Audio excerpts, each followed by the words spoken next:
हाँ, नवीद ने अभी हमें ज्वाइन नहीं किया, अभी कर लेते हैं ज्वाइन। समीर और अबिया हमारे साथ हैं। अबिया, आप हमें बताएंगे लास्ट टाइम हमने क्या किया था? जी सर। लास्ट टाइम हमने क्या किया था? सर लास्ट टाइम जो लेक्चर था ना, उसके ऊपर नेट का बहुत इशू था, तो ना क्लास जो हुई है परसों, उसमें काफी देर नहीं ली गई क्लास। बहुत इशू था। आज भी ऐसे ही कभी आवाज आती है तो जाती है। बात रिकॉर्डिंग तो देखी होगी। हाँ, जी सर। बाद में रिकॉर्डिंग तो देखी होगी। जी सर, मैंने बाद में रिकॉर्डिंग देखी थी। हाँ, तो फिर सर तो उसकी मुझे क्या नहीं समझ लगी थी, कुछ खास समझ नहीं क्या लगी थी। क्या चीज समझ नहीं आई आपको? ये तो काफी बातों की तो लेकिन लग गई थी, लेकिन जिस तरह मतलब बता रहे थे, क्योंकि किन बातों की समझ नहीं लगी थी, बताए ना। तो उसमें पानी डाल दो ना सर ग्लास एक में। मिनट में बताती हूँ। जी। अस्सलाम वालेकुम सर। वाले हाँ, नवीद आ गए, वेरी गुड। मेरा तो ख्याल था इसको हम 4:30 बजे ना कर लें आपकी वजह से। सही ऑलरेडी 4:30 है। ओहो, ये ऑलरेडी 4:30 है। जी सर। अच्छा अच्छा अच्छा अच्छा, जी हाँ। सर, मैं इंशाल्लाह इम्प्रूव करता हूँ। मैं नेक्स्ट सेशन में इंशाल्लाह इसको बेटर मैनेज अच्छा, करने की ये कोशिश करूंगा। अभी हाँ बताने की कोशिश कर रही हैं कि इनको क्या चीज़ समझ नहीं आई। ज़रा इनसे जो ये बताएं, उनसे मज़ीद आप क्वेश्चन करें ताकि वो पिन पॉइंट हो सकें वो डेफिशिएंसीज जो इनको रह गई हैं, या जो पॉइंट्स इनको समझ नहीं आए। जी श्योर सर। जी अभी हाँ बताइए क्या प्रॉब्लम है यहाँ? जी सर। आपको क्या प्रॉब्लम्स आई बताइए। डिटेल से बताएं। सर मुझे प्रॉब्लम तो बहुत आई हैं, लेकिन मुझे काफी लेकिन लेक्चर की काफी समझ नहीं लगी। यार, तो बताओ अच्छा, ना क्या चीज़ समझ नहीं आई। सबसे पहली चीज क्या समझ नहीं आई, या मिसाल के तौर पे आप किसी एक जगह से शुरू करें ना कि मुझे ये समझ नहीं आया फॉर एग्जांपल, और कोई बात बताएं ना कि क्या चीज आपको समझ नहीं आई। सर एक मिनट। हम्म। सर जो डिस्प्लेसमेंट वेक्टर था ना, उसके बारे में एक बार बताएं। जी क्या चीज़ समझ नहीं आई, पहले तो ये बताए ना। यही डिस्प्लेसमेंट वेक्टर भी, और ये कि वो वेक्टर है तो डिस्प्लेसमेंट वेक्टर किस तरह है, और हाँ, पहली तो बात ये कि आपको ये पता है कि वेक्टर क्या होता है। वो वेरी भी नहीं गुड। पता वेक्टर क्या होता है, इसीलिए हाँ, तो नहीं वो पता। वेक्टर का पता होना पहले जरूरी है ना, तब आपको वेक्टर डिस्प्लेसमेंट वेक्टर की तो उसके बाद समझ आएगी। और आपको ये जी पता है कि वेक्टर और स्केलर जब हम बात करते हैं तो उसका क्या मतलब होता है नो सर। जब। हाँ, तो सबसे पहली चीज तो ये है कि कुछ क्वांटिटीज जो होती हैं, जो आमतौर पे हम क्वांटिटीज देखते हैं जिंदगी में, क्वांटिटी का समझ आती है। वो क्वांटिटी तो क्या मतलब है, जैसे अगर आपके पास जी 50 रुपए हैं तो 50 रुपए क्वांटिटी है रुपीज की। ठीक है। अगर आपके पास एक प्लेट जो है वो कोरमा है, चिकन कोरमा, तो ये भी एक क्वांटिटी है। वो प्लेट अगर से उसकी कोई मेजर होगी कि मिलीलीटर में कितनी है, लेकिन अगेन ठीक है ना, ये क्वांटिटीज हैं। क्वांटिटी का मतलब मिकदार। ठीक है। हम्म। हाँ, तो सॉरी, तो जो ये मिकदारें होती हैं ना, ये आमतौर पे ये स्केलर हैं जो हम आम जिंदगी में मतलब स्केलर का मतलब ये है कि ये सिर्फ क्वांटिटी ही की बात होती है, इसके साथ हमें कुछ सिमत समझ में नहीं आ रही होती। ठीक है। मतलब सिमत का मतलब है ये नहीं पता होता कि ये अगर 50 रुपए हैं तो इनका 50 रुपए का रुख किस तरफ है, शुमाल की तरफ है, जनूब की तरफ है, ऐसे ही है ना। ये तो सेंस नहीं बनती ना इस जी बात की। ठीक है। जी। तो इस तरह से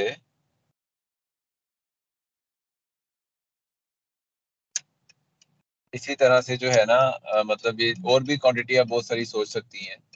मतलब मिसाल के तौर पे आप सोच सकती हैं कि अगर आपके घर आप जो है वो दिन में 5 दफ़ा अगर कोई नमाज पढ़ता है तो वो जो 5 दफ़ा जो है ये क्या है, ये स्केलर क्वांटिटी है।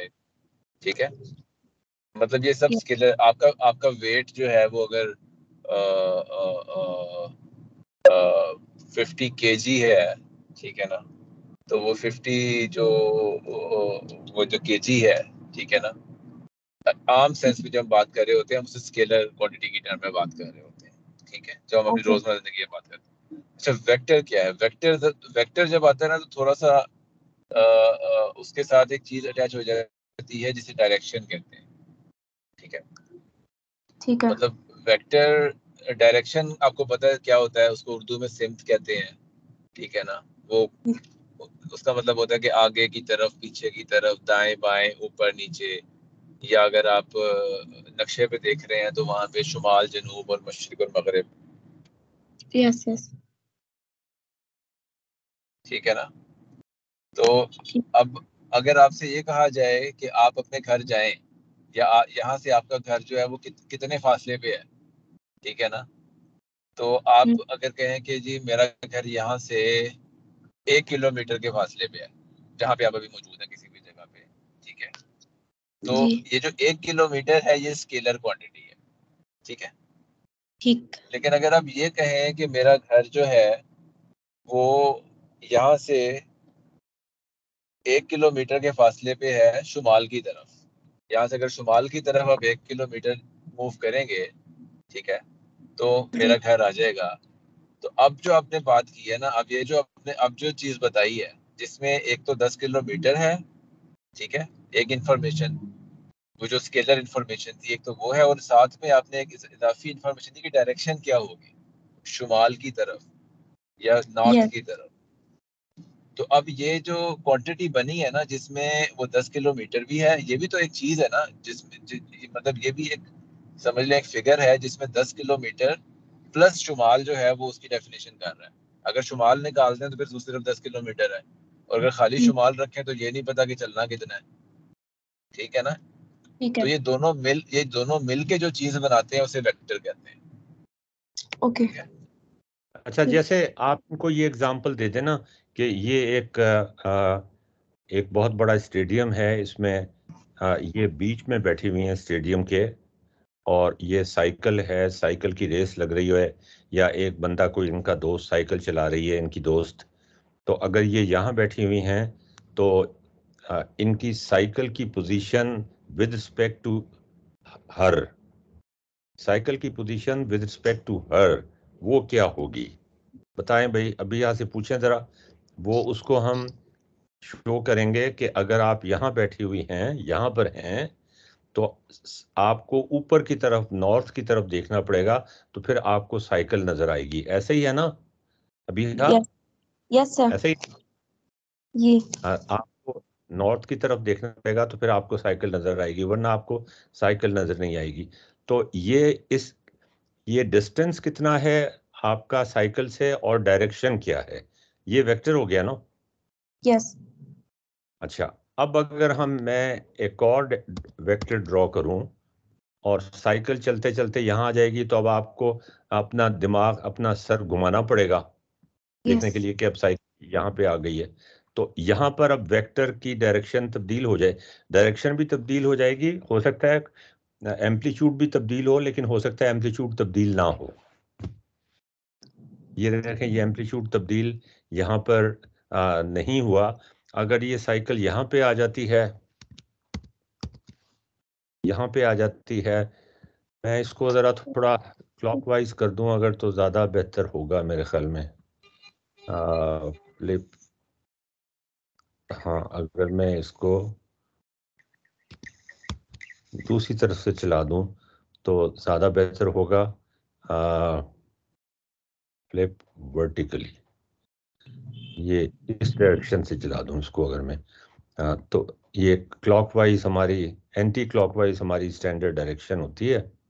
तो ये इसकी वेक्टर की डायरेक्शन आप बना बना के दिखा सकती हैं मुझे कि अब क्या होगी वर्टिकल डायरेक्शन?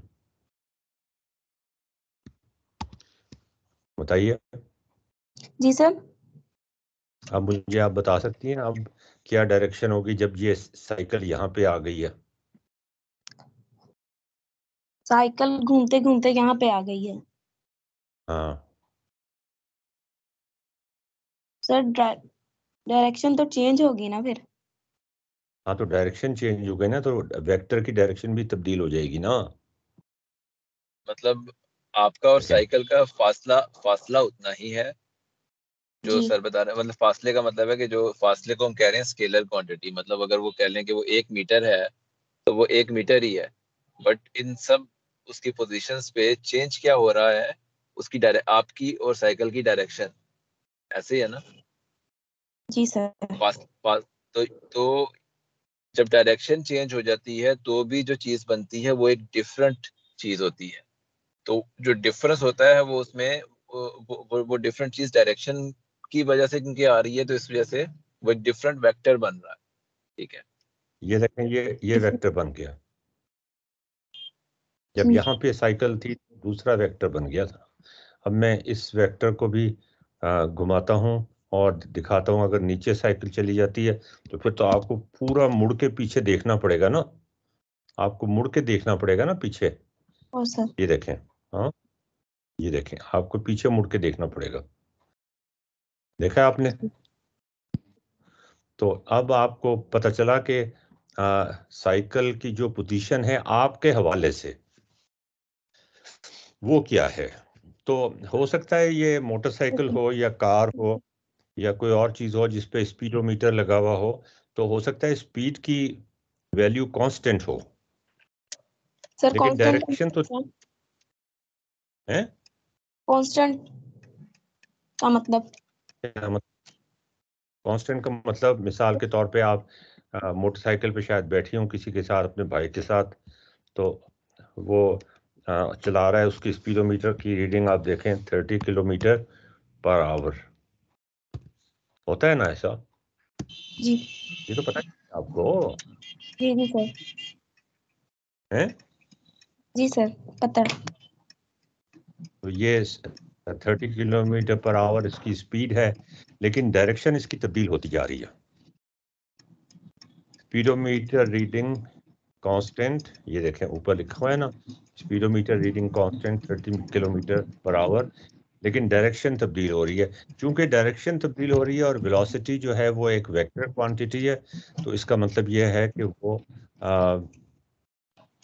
वेलोसिटी भी तब्दील हो रही है। अगरचे उसका मैग्नीट्यूड तब्दील नहीं हो रहा, लेकिन वेलोसिटी तब्दील हो रही है।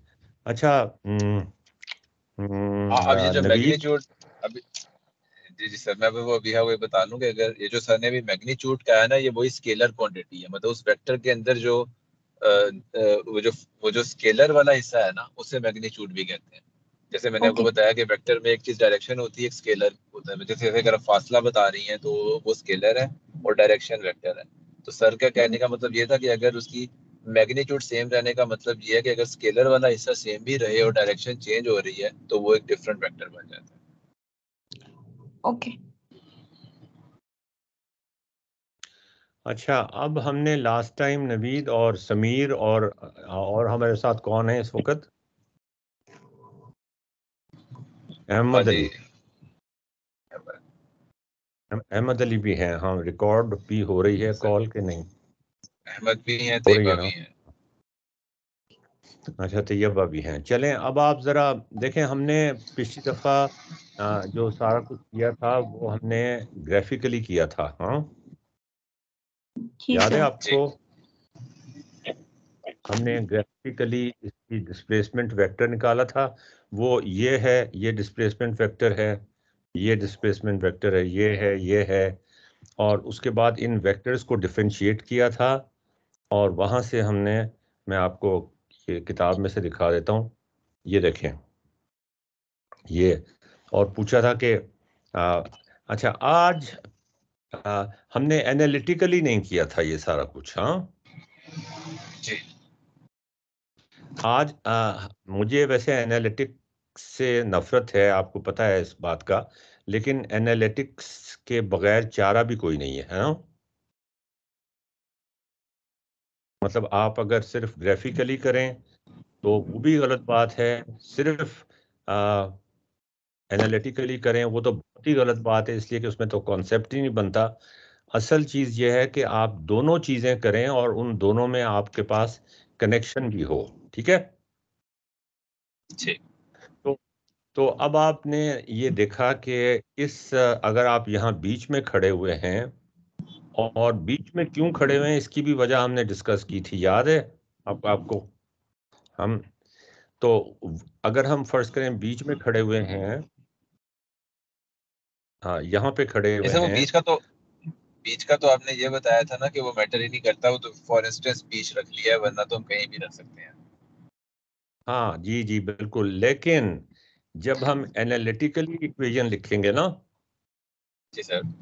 हाँ, तो फिर मैटर करना शुरू हो जाए। फर्क तो कोई नहीं पड़ेगा, वेलोसिटी तो वही रहेगी, लेकिन इक्वेशन लिखनी जो है, एनालिटिकल इक्वेशन लिखनी डिस्प्लेसमेंट वेक्टर के लिए और वेलोसिटी वेक्टर के लिए, वो मुश्किल हो जाएंगी हमारे लिए। अगर हम कहीं ये और से फर्क जरूर, लिखेंगे। अगर हम इस जगह को instead of here, you are somewhere, instead of here you are here, यहाँ पे अगर मैं कर दूं ना, जैसे हमने लास्ट टाइम किया भी था ना, आपको याद होगा, मैं दिखा देता हूँ वो डायग्राम दोबारा से दिखा भी देता हूँ आपको। हाँ रिकॉर्ड हो रहा है ना, हाँ अच्छा, जी जी जी जी जी जी, ये देखें, नहीं ये तो नहीं है, ये वाली तो नहीं थी हमारी, कौन सी वाली थी ये थी, हाँ ये थी मोटरसाइकिल। ये देखें कि अगर हम ये पॉइंट ले लें रेफरेंस का, तो कभी मोटरसाइकिल यहाँ थी, कभी मोटरसाइकिल यहाँ थी, तो ये रेफरेंस पॉइंट ले लें या ये रेफरेंस पॉइंट ले लें, तो मोटरसाइकिल की जो वेक्टर है वो फिर ये हो जाएगा, डिस्प्लेसमेंट वेक्टर ये हो जाएगा, और इस पॉइंट के लिए ये हो जाएगा। अदरवाइज डिस्प्लेसमेंट वेक्टर्स ये हैं। तो मैं कहना ये चाह रहा था कि आपको हर तरह से you should be able to handle this problem in every way possible. तो आ, अब मैं आपसे ये पूछता हूँ और अभी पता चल जाएगा कि आपकी नॉलेज कितनी इंटीग्रेटेड है। इंटीग्रेटेड का मतलब पता है ना आपको?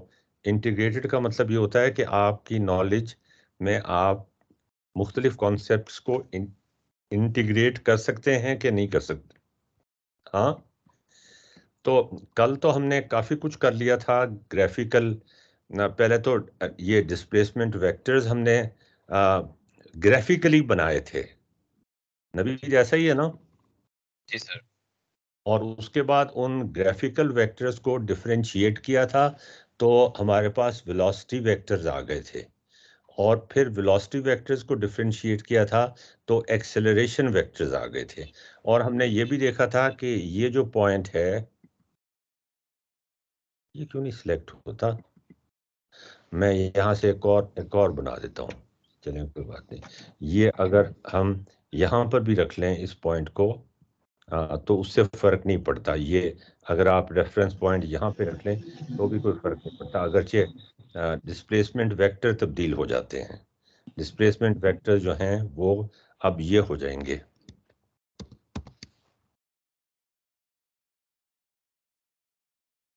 इसका डिस्प्लेसमेंट वेक्टर ये हो जाएगा, ये हो जाएगा, ठीक है। और इस पॉइंट ऑफ व्यू से, और इसका डिस्प्लेसमेंट वेक्टर ये हो जाएगा।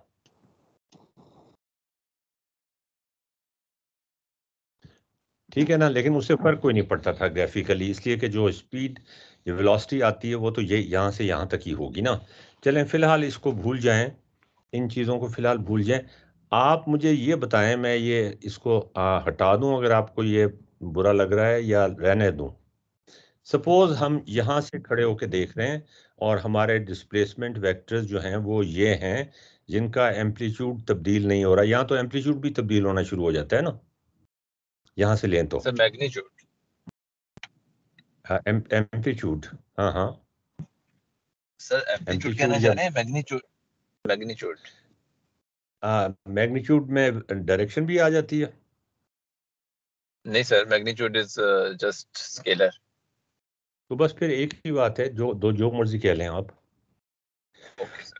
तो अगर हम यहाँ पे खड़े हुए हैं तो डिस्प्लेसमेंट वेक्टर्स ये हैं, और ये जो बाइक है ये ट्रेवल कर रही है इस तरह से, और हम एज्यूम करते हैं कि ये यहाँ पर हम कहते हैं कि ये मूव कर रही है 1, ये मूव कर रही है 1 2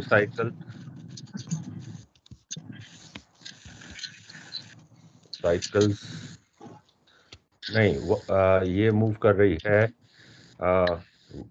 1 आवर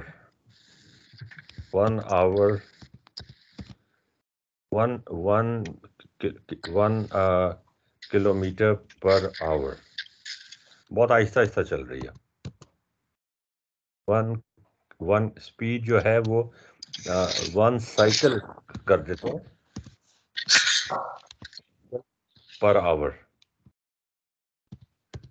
अच्छा, हमें अब ये बताना पड़ेगा कि इसका ये रेडियस कितना है। तो वो मैं रेडियस यहाँ पे लिख देता हूँ, इसलिए कि जो टोटल डिस्टेंस कवर हो रहा होगा वो 2πr होगा ना। आप लोगों को पता है ना इस बात का? नवीद, इनसे जरा पूछ लें। जी सर, ये बात किस किस को पता है कि जो सरकमफेरेंस होता है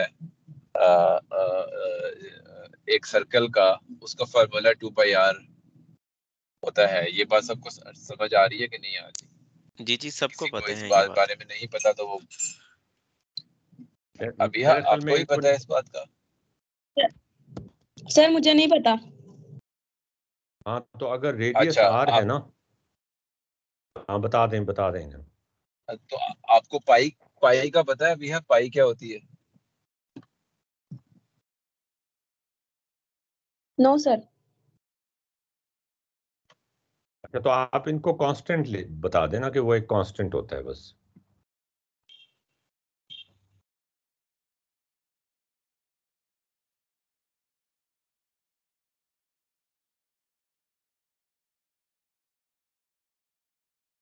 आप उनसे कहें कि बस वो एक कांस्टेंट होता है। हेलो। जी जी।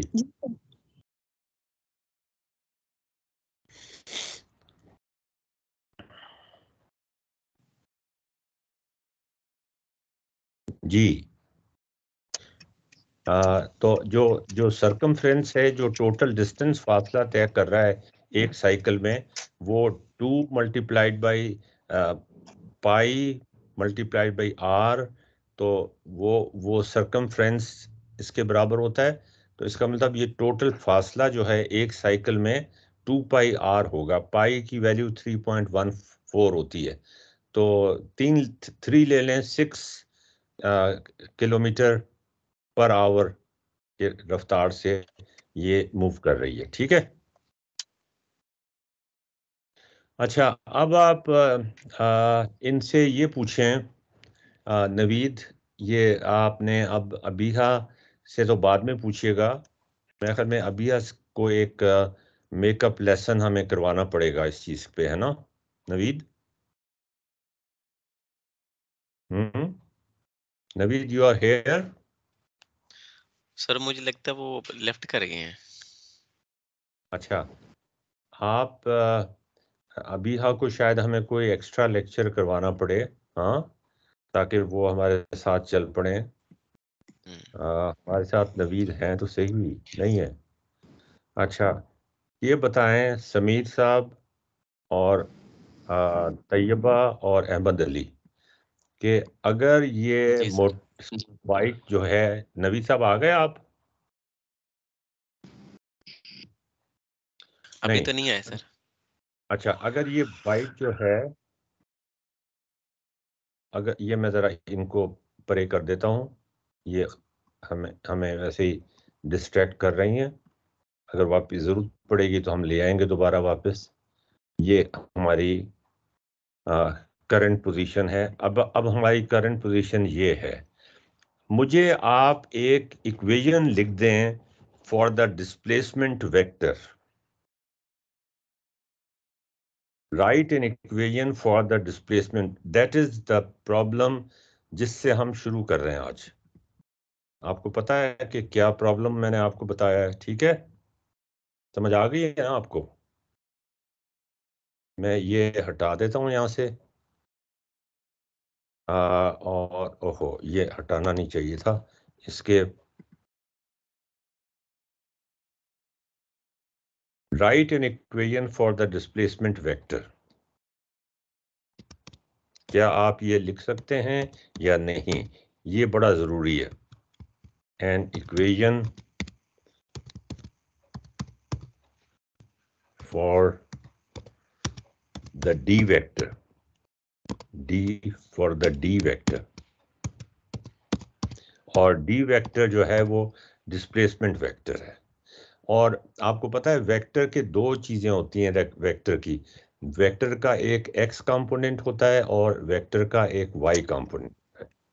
तो मैं अगर इस साइकिल को यहाँ पे खड़ा कर दूं और थोड़ा सा इसको मैं मोड़ दूं, ये किसकी घंटी बोल रही है?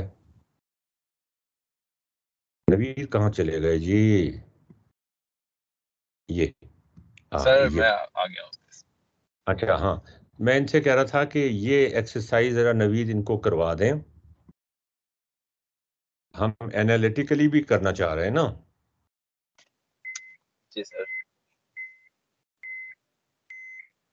कि ये जो साइकिल है इसका जो डिस्प्लेसमेंट वेक्टर है वो नजर तो आ रहा है हमें, ग्राफिकली तो हमने बना लिया है, लेकिन वो कभी यहां पर भी तो होगा ना। ठीक है ना? अगर वो फर्ज करें यहां पर है तो हमें डिस्प्लेसमेंट वेक्टर का right an equation for the displacement vector. ये डिस्प्लेसमेंट वेक्टर है आपका डी। तो जी सर, इसकी मुझे इक्वेशन ना वो स्क्रीन की वजह से शो नहीं हो रही। मैं दोबारा शेयर कर लूं? और सर, एक मिनट दीजिएगा। जी सर, आप काइंडली दोबारा कर लें। दोबारा शेयर कर लूं? जी सर। ये वो तो नहीं हो जाएगी? रिकॉर्डिंग तो बंद नहीं हो जाएगी? नहीं सर, आ, रिकॉर्डिंग। अच्छा, स्क्रीन शेयर, स्टॉप शेयरिंग, और उसके बाद share screen.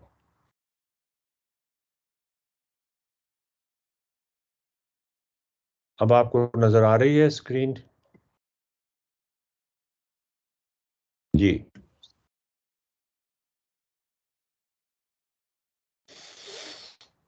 Sir there is some problem लग रहा है मुझे।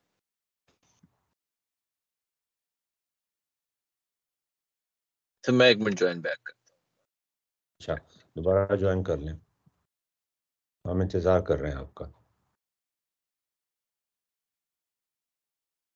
ये इस पॉइंट ऑफ व्यू से, अगर यहाँ से अगर हम देखें, ये हमारा पॉइंट ऑफ रेफरेंस हो, आप यहाँ खड़े हों, तो ये डिस्प्लेसमेंट वेक्टर बनता है और ये दो डिस्प्लेसमेंट वेक्टर बनते हैं। इसके लिए ये डिस्प्लेसमेंट वेक्टर बनता है, इसके लिए ये डिस्प्लेसमेंट वेक्टर बनता है। अगर हम यहाँ खड़े हों तो डिस्प्लेसमेंट वेक्टर्स ये वाला बनता है और ये वाला बनता है। और डिस्प्लेसमेंट वेक्टर के दो पार्ट होते हैं, एक एक्स वाई एक्स पार्ट होता है और एक वाई पार्ट होता है। तो आपको दोनों बताने पड़ेंगे, आपको डी एक्स भी बताना पड़ेगा और आपको डी वाई भी बताना पड़ेगा। तो हमारी जो नोटेशन है किताब की, उसमें हम इसको इस तरह शो करते हैं कि हम उसको इस तरह शो करते हैं कि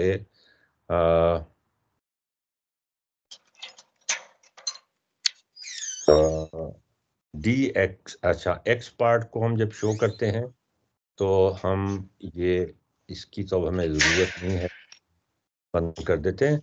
तो right an equation for the vector x, और इसका मतलब है कि हमें निकालना होगा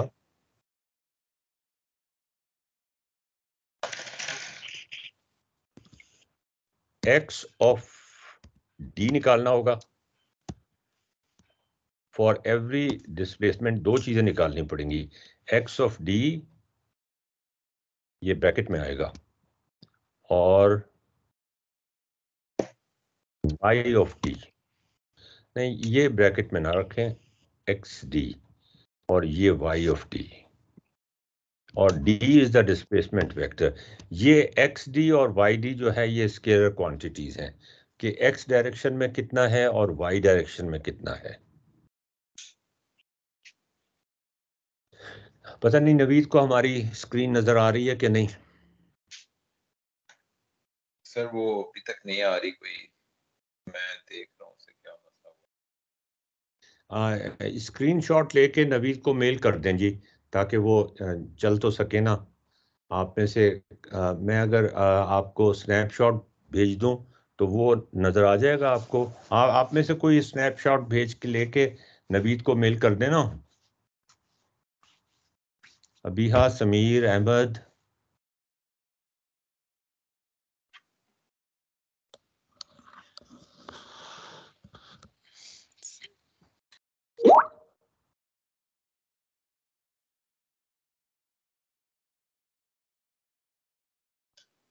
अच्छा, समीर ने लीव किया है। अच्छा बताएं, आप बताएं ना Abiha, Tayyaba, Naveed, class is going on. हाँ जी, प्लीज ज्वाइन।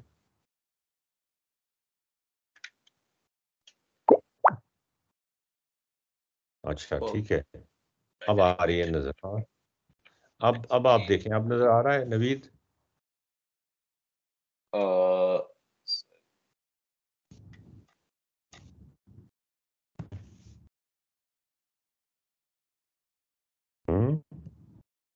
नो सर, मैंने वो जो इमेज उन्होंने शेयर की है मैंने उससे देखा है, लेकिन वैसे किससे देखा आपने? ये इमेज शेयर की है तैयबा ने ना। अच्छा, तो यहाँ से अब आपको नजर आ रहा है कि हमें वेक्टर की x of d and y of d निकालनी पड़ेगी। जी, ये हमारा d वेक्टर है। एक्स डिफरेंस और वाई डिफरेंस दोनों निकालने पड़ेंगे। x ऑफ d, हाँ x पार्ट कितना है x एक्सिस से, और y पार्ट कितना है y एक्सिस से। हाँ नहीं, ये y पार्ट x एक्सिस से होता है और x पार्ट x एक्सिस से होता है। तो ये मैं इसको d कर दूं। ओहो,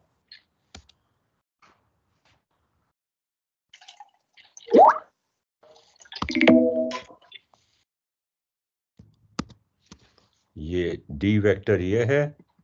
तो d वेक्टर का x पार्ट कितना है? ये एंगल हम थीटा एज्यूम कर लेते हैं, या हम इसको क्या एज्यूम करें, कोई आसान सा नाम एज्यूम कर लेते हैं। ये एंगल जो है वो, या थीटा ही ले लेते हैं, चलें। हाँ, थीटा ही सर ले लें, थीटा भी ठीक है। थीटा ले लेते हैं, तो ये एंगल थीटा डिग्रीज है। तो अब आप बताएं कि x पार्ट कितना होगा और y पार्ट कितना होगा। दो पार्ट्स होंगे ना इसके। ये चीज आपने क्या नहीं पढ़ी हुई, इनसे पूछे ना जरा। हाँ नवीद, जी सर, ये इनसे पूछे ना, ये चीजें इन्होंने नहीं पढ़ी हुई क्या?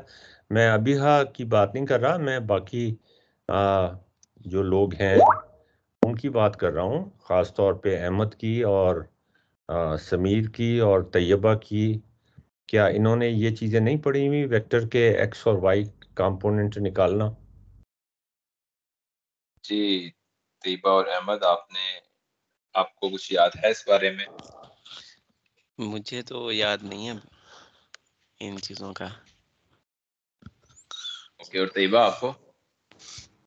सर ये हमरा ने ज्वाइन किया अभी, समझ इनसे है पूछे। सही, लेकिन इतना नहीं याद। ये एक्स डी और वाई डी जो हमने फाइंड करना है। मतलब एक वेक्टर के कंपोनेंट तो मुझे पता है एक्स और वाई होते हैं। हेलो, लेकिन एक्स कंपोनेंट कैसे निकलेगा और वाई कंपोनेंट कैसे निकलेगा? कैसे निकलेगा?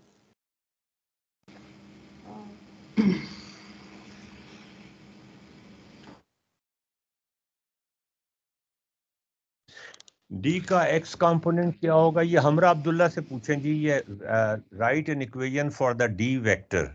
डी का एक्स पार्ट कितना होगा, एक्स कंपोनेंट कितना होगा और वाई कंपोनेंट कितना होगा।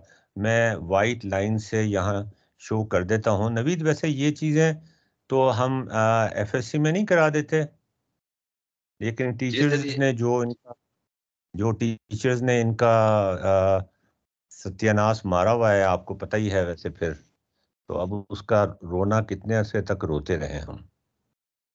एग्जैक्टली सर, ये मतलब बेसिक कॉन्सेप्ट की प्रॉब्लम है जी, ये एक पार्ट है।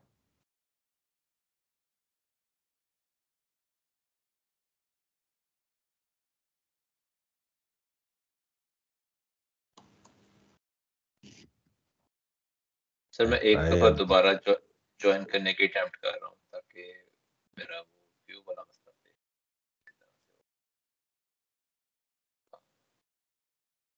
एक सेकंड।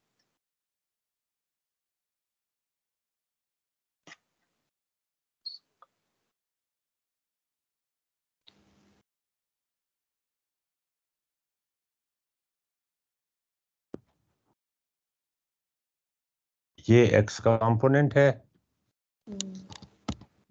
और ये वाई कंपोनेंट है।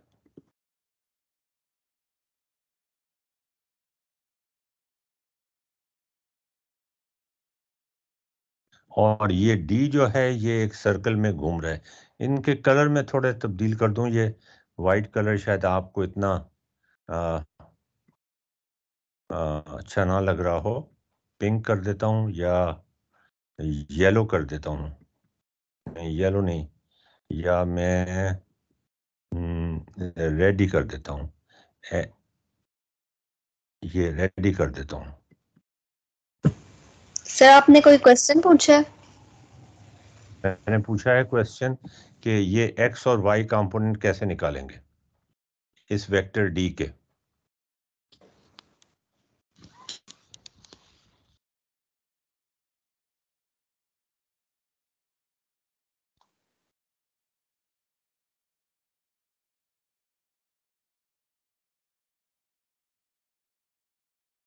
जी बताइए।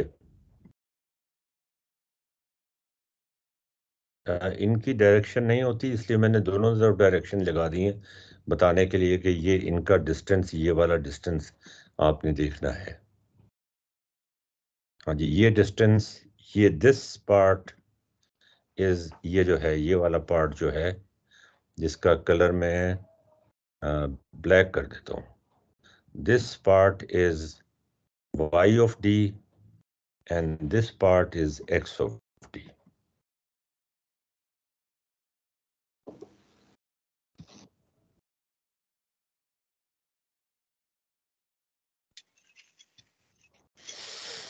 जी, x of d and y of d कैसे निकालेंगे अगर हमें d पता हो तो। और ये एंगल यहां से थीटा है।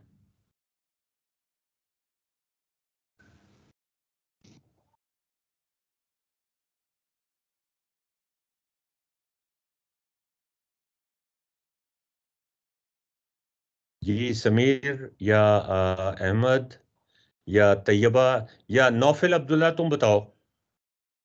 नौफिल, नौफिल अब्दुल्ला नाम नहीं है, क्या नाम है? क्या पूरा नाम क्या है? हमरा सर।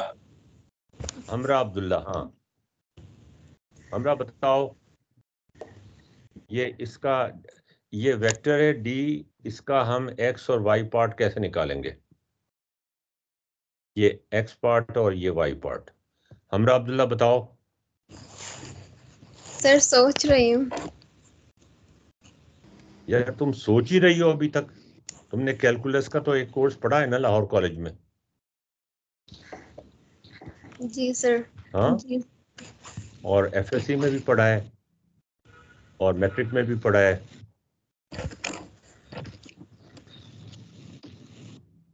सर ये काम किया हुआ है लेकिन अभी दिमाग में आ नहीं रहा। यार जो काम समझ आ जाता है वो दिमाग में आ जाता है, जो काम समझ नहीं आता तुम्हें तुमको मिसाल के तौर पे तुमको गोलगप्पे खाने का पता है किस तरह खाते हैं? हाँ, जी सर। कैसे खाते हैं? उनमें थोड़ा सा छेद करके क्या करते हैं? उसको फिल करते हैं। किससे फिल करते हैं? उसका जो मटेरियल गिवन होता है। मटेरियल नहीं होता, पानी होता है वो। उसका जो सर इमली का साथ पानी भी जो कुछ होता है, होता है। चलो जो भी होता है उसका लिक्विड, जी और उसके बाद सारा मुंह में डाल लेते हैं, है ना? जी। तो अब ये चीज अगर तुम्हें समझ आ गई है एक दफा, तो तुम क्या बार बार जाके वहां गोलगप्पे वाले से पूछोगी कि मैं कैसे खाऊं? हाँ, नो, हाँ। नहीं सर। एक दफा ही समझ आ जाती है ना। वो हमारी 3 साल की बेटी है, वो उसको गोलगप्पे खाने का इतना शौक है। बड़ी मुसीबत से मैंने उसकी आदत छुड़ाई है कि गोलगप्पे, खास तौर पे आजकल जो पानी है वो बड़ा इन्फेक्शियस होता है, कि वो नहीं खाने देने इसको। सर मेरी मेमोरी थोड़ी वीक है, मैं भूल जाती हूँ चीजें। यार मेमोरी तुम्हारी मुझसे तो ज्यादा वीक नहीं होगी ना। 75 ईयर ओल्ड, जिसकी कोरोना ने आधी मेमोरी तो वैसे ही लूज कर दी है।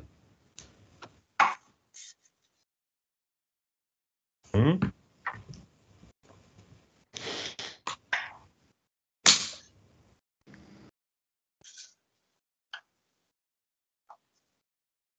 सर ये एडिशन और सब्ट्रैक्शन ऑफ वेक्टर्स इससे रिलेटेड तो नहीं है? नहीं यार, ये वेक्टर के दो कंपोनेंट होते हैं, एक एक्स कंपोनेंट होता है, एक वाई कंपोनेंट होता है। अच्छा, हमने डिफरेंशियल इक्वेशंस, ये वेक्टर की डिफरेंशियल इक्वेशंस तो अभी नहीं की ना, लेकिन सादा डिफरेंशियल इक्वेशन तो हमने कर ली है ना? हाँ, ये है ना भाई? ये जी नहीं जी की? सर। सर, बिल्कुल जी कर सर ली है। की है। जी सर कर दी है। अच्छा नवीद साहब, मैं तो नाउमीद हो गया था कि अब मैं इनसे ये एक्स कंपोनेंट और वाई कंपोनेंट वेक्टर्स के ना ही निकलवाऊं तो अच्छा है, इसलिए कि ये तो इनमें से किसी को भी याद नहीं है, इसमें बहुत टाइम लग जाएगा। तो हम एनालिटिकल पार्ट फिर छोड़ दें क्या? हाँ, और सर फिलहाल। ये ऐसा करते हैं कि सिर्फ वो उसका फार्मूला बता के अभी उसको, मतलब कि अगर यार एंगल गिवन हो तो इस तरह से निकाला जा सकता है। वो तो बात वही हो जाएगी ना, जो ये पहले फॉर्मूला थी ने पहले भी बताया होगा लोगों ने, फिर वो भूल जाती हैं। गोलगप्पे सर खाना तो याद रहता है ना। सर प्रोबेबली इस दफा ना बोले। अच्छा, वो फिर हम बाद में कर लेंगे। फिलहाल मैं आपको ये बता रहा था कि d2y/dx² माइनस वाई को हमने सॉल्व करने की, ये डिफरेंशियल इक्वेशन हमने सॉल्व की थी ना, याद है ना आप लोगों को? जी सर। हाँ, जी सर। तो जवाब क्या आया था? यहाँ कहीं जवाब में लिखा हुआ था, उसकी वेव फॉर्म भी बनाई हुई थी। ये देखें क्या जवाब आया था।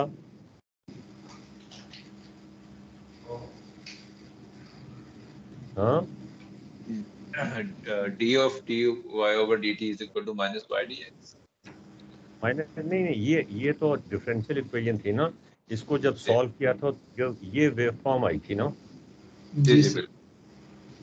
तो ये वेव फॉर्म, इस वेव फॉर्म को क्या कहते हैं? हमरा अब्दुल्ला, ये भी नहीं तुम्हें पता? ये तो पता होगा ना तुम्हें, हमरा। जी सर। इसको क्या कहते हैं? Sir sine x. Sine x. और यहाँ पर क्या एमसीक्यू का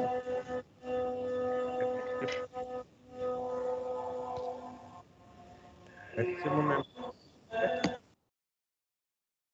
ये 8 है ना, तो 8 साइन ऑफ एक्स। हाँ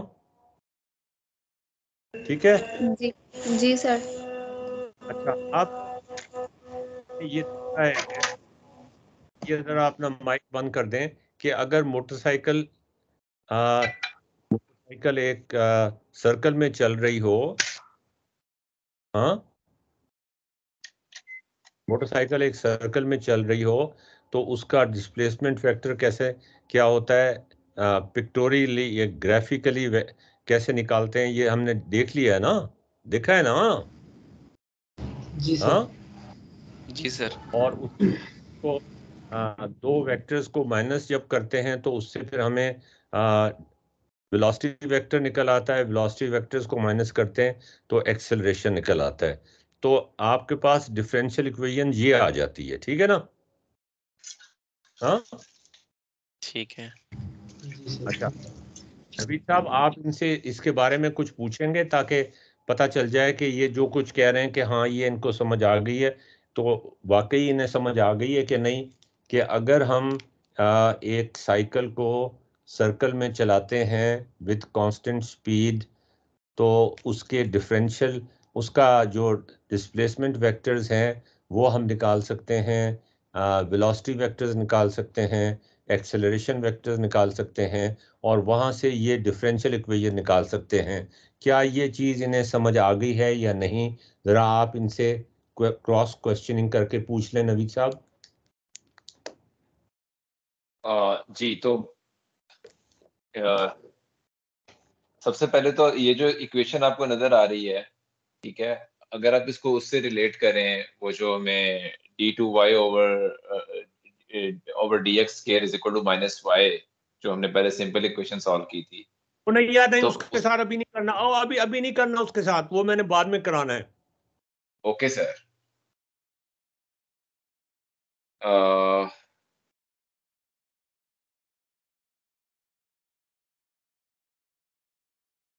जी तो देखें इसमें ऐसा करते हैं, सवाल।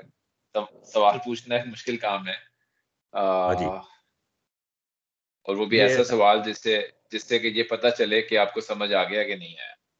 नौफिल अब्दुल्ला से पूछें कि इसको क्या समझ आया था इसमें, कि इस जी, डिफरेंशियल इक्वेशन का ये इस साइकिल की मूवमेंट से क्या ताल्लुक है।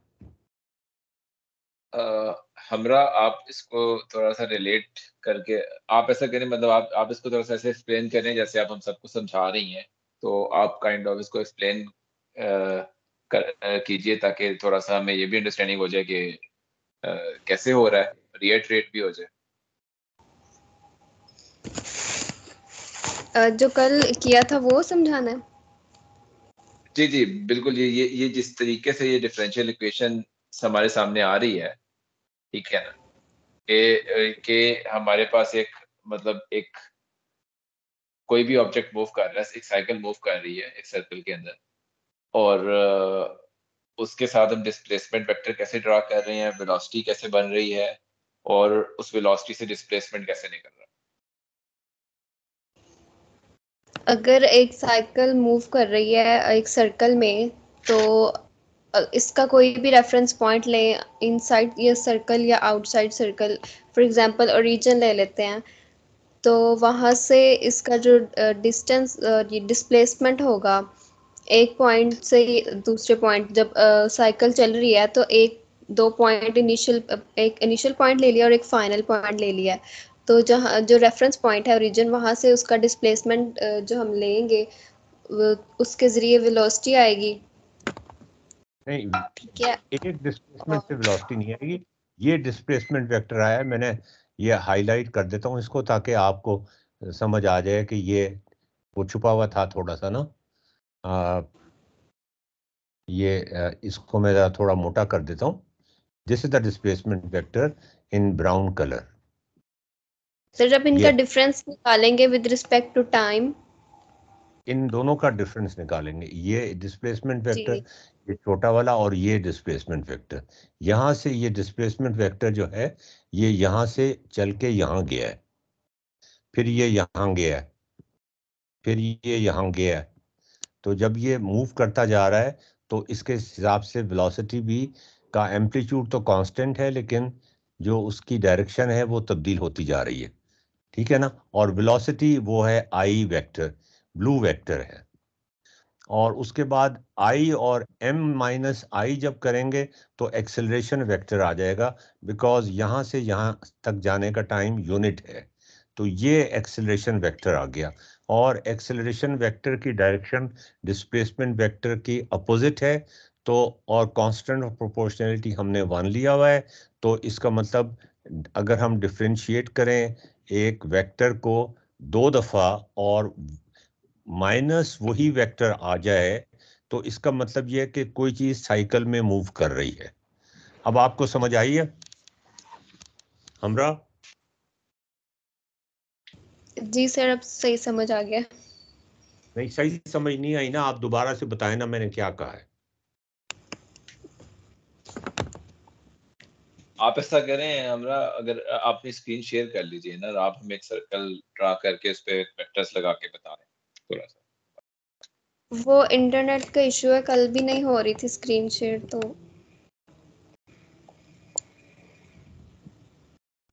ओके, चले आप वैसे बताइए।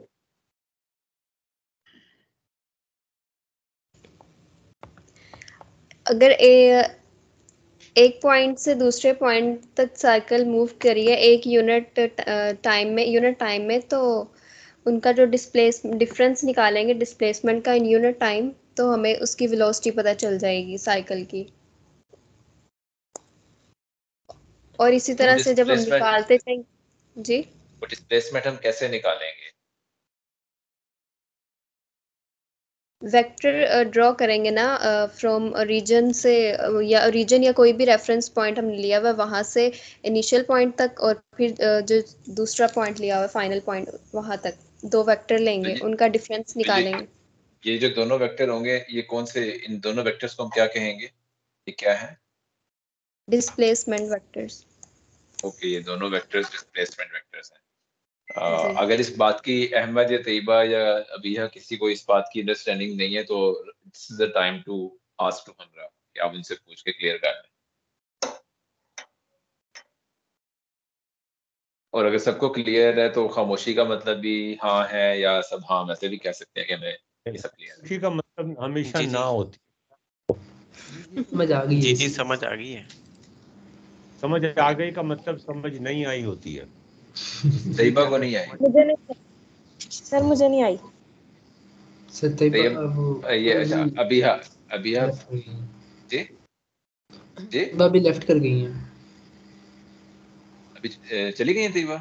जी। हाँ जी, ओके। हाँ जी, मोबाइल पे, हाँ जी। और आई थिंक अबीहा मेरे आप ख्याल में छोड़ के तो नहीं गई तैयबा। शायद मेरे ख्याल में कोई हाइडेक है उनको, इस वजह से वो शायद गई हैं।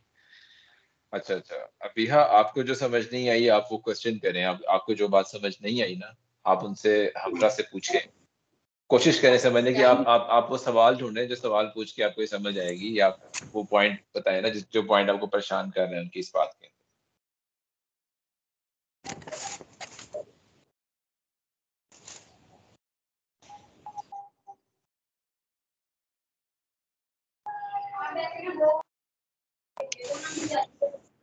ये पूरी बात दोबारा समझाएं, मुझे भी नहीं आई समझ। जी हमरा, अबीहा को समझाइए आप। अभी है ये सामने लिखा भी हुआ हमारे सामने, आप पढ़ लें अगर आपको स्क्रीन शेयर है। तुमने वर्कशॉप छोड़ दी है क्या? नहीं सर। तो फिर किस में, कौन से वाले स्लॉट में आती हो तुम? जो पहले था वही है, कौन सा वाला? जिस पे पहले बना हुआ था वही वाला है। नहीं तो स्लॉट, टाइम स्लॉट क्या है आज का? है आज लेक्चर में आई हो कि नहीं आई हो? नहीं, आज तो नहीं आई। पिछली दफा भी नहीं आई थी? जी वो एक्चुअली में कुछ मसला था और अभी लैपटॉप आ गया ना। हाँ तो लैपटॉप आने का मतलब यह है कि अब क्लासेस छोड़ दी तुमने? नहीं वो उसमें एक दफा सारी चीजें करवानी थी ना, डाउनलोड वगैरह। यार ये तो बड़े अफसोस की बात है, इतनी मुश्किल से हमने आपको लैपटॉप भेजा है और आपने हमारी वर्कशॉप बीच में से इंटरप्ट कर दी है। वीकेंड से आएंगे। यार वीकेंड से आएंगे तो आपका वो जो लॉस हो गया वो कौन पूरा करेगा? टेलीफोन पे तो आप ज्वाइन कर ही सकती थी ना। जी आगे चल रहे हैं जी। सर आप शुरू से बताओगे? आपने हमरा आपने अबीहा को समझाना है। आप और अबीहा जो है ना एक दूसरे से कम्युनिकेट कर रहे हैं और आपने अबीहा को ये बात समझानी है, वो उनको समझ नहीं आ रही। राइट। एक साइकिल है जो कि सर्कल में मूव कर रही है, ठीक है? अबीहा सुन रही हैं आप?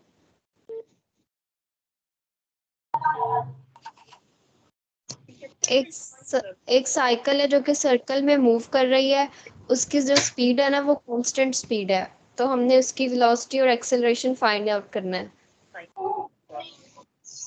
तो हम साइकिल से ना कोई भी एक रेफरेंस पॉइंट ले लेते हैं, वो सर्कल के अंदर भी हो सकता है, बाहर भी हो सकता है। तो फॉर एग्जांपल हम ओरिजिन ले रहे हैं इसका रेफरेंस पॉइंट, तो वहां से यानी कि साइकिल एक पॉइंट से दूसरे पॉइंट तक मूव हुई है एक यूनिट टाइम में, तो इसका मतलब उसका एक इनिशियल पॉइंट बन गया और एक फाइनल पॉइंट बन गया। तो हमने अब उसका क्या कहते हैं, वेलोसिटी फाइंड आउट करनी है। ओरिजिन से उस पॉइंट तक, उसके इनिशियल पॉइंट तक एक वेक्टर ड्रॉ करेंगे, उसको बोलेंगे डिस्प्लेसमेंट वेक्टर, और फिर एक और वेक्टर ड्रॉ करेंगे जो कि फाइनल पॉइंट तक होगा, वो भी डिस्प्लेसमेंट वेक्टर होगा। तो वेलोसिटी का फॉर्मूला होता है।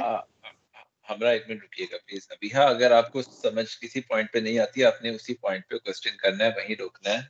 मतलब डोंट लेट के हमरा सारा बता दें और फिर आप एट द एंड कहें कि सारा दोबारा बताएं। आपको अगर उनकी किसी भी लाइन की समझ नहीं आती, आप उनको वहीं पे पूछिए। ये अपना वेलोसिटी क्या होता है? वेलोसिटी क्या होती है जी?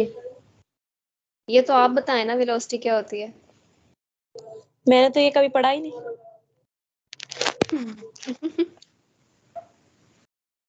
Change in displacement with time, इसको वेलोसिटी बोलते हैं। डिस्प्लेसमेंट का पता है कि उसका भी नहीं पता? मैं ना 8th क्लास में हूँ, तो मैंने ये बातें कभी पहले सुनी भी नहीं है। ये मेरा फर्स्ट टाइम है। ऑलराइट। डिस्प्लेसमेंट कहते हैं शॉर्टेस्ट डिस्टेंस को, किसी भी दो पॉइंट्स के दरमियान जो शॉर्टेस्ट डिस्टेंस होता है उसको डिस्प्लेसमेंट बोलते हैं। और वेलोसिटी कहते हैं change in displacement with time, यानी कि टाइम के साथ वो डिस्प्लेसमेंट चेंज हो तो उसको वेलोसिटी बोलते हैं। कोई एग्जांपल दें फिर। एग्जांपल यार मेरे ख्याल में अबीहा के लिए हमें अलग से एक सेशन करना पड़ेगा। आप अबीहा को फिलहाल छोड़ दें। अबीहा मेरे साथ कांटेक्ट करके एक दफ़ा एक स्पेशल सेशन मेरे साथ कर लें। ये अब अबीहा की रिस्पॉन्सिबिलिटी है कि वो मुझे फ़ोन करके और एक स्पेशल सेशन कर। सर आप कल कर हाँ लें। जी आप यार ये इस वक्त नहीं टाइम डिसाइड होगा ना, तुम मुझसे टेलीफोन पे बात करके डिसाइड करो कि कब करना है। तो और तुम अभी फिलहाल बाकी लोगों के साथ करो, ठीक है? Okay sir.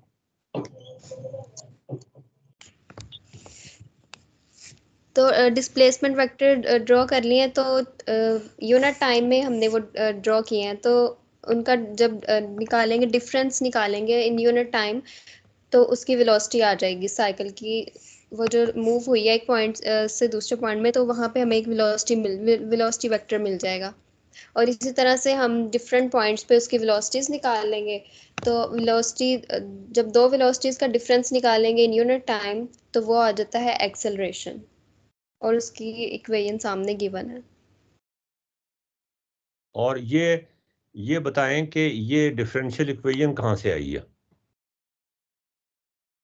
ये वाली ये कैसे आएगी?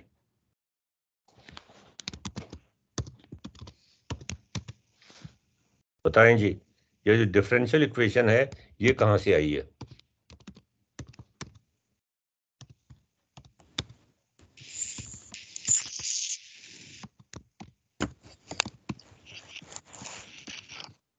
हाँ जी, ये जो डिफरेंशियल इक्वेशन लिखी हुई है ना यहाँ पे, जी सर, ये इसको इस फिगर से रिलेट करने की कोशिश करें ना।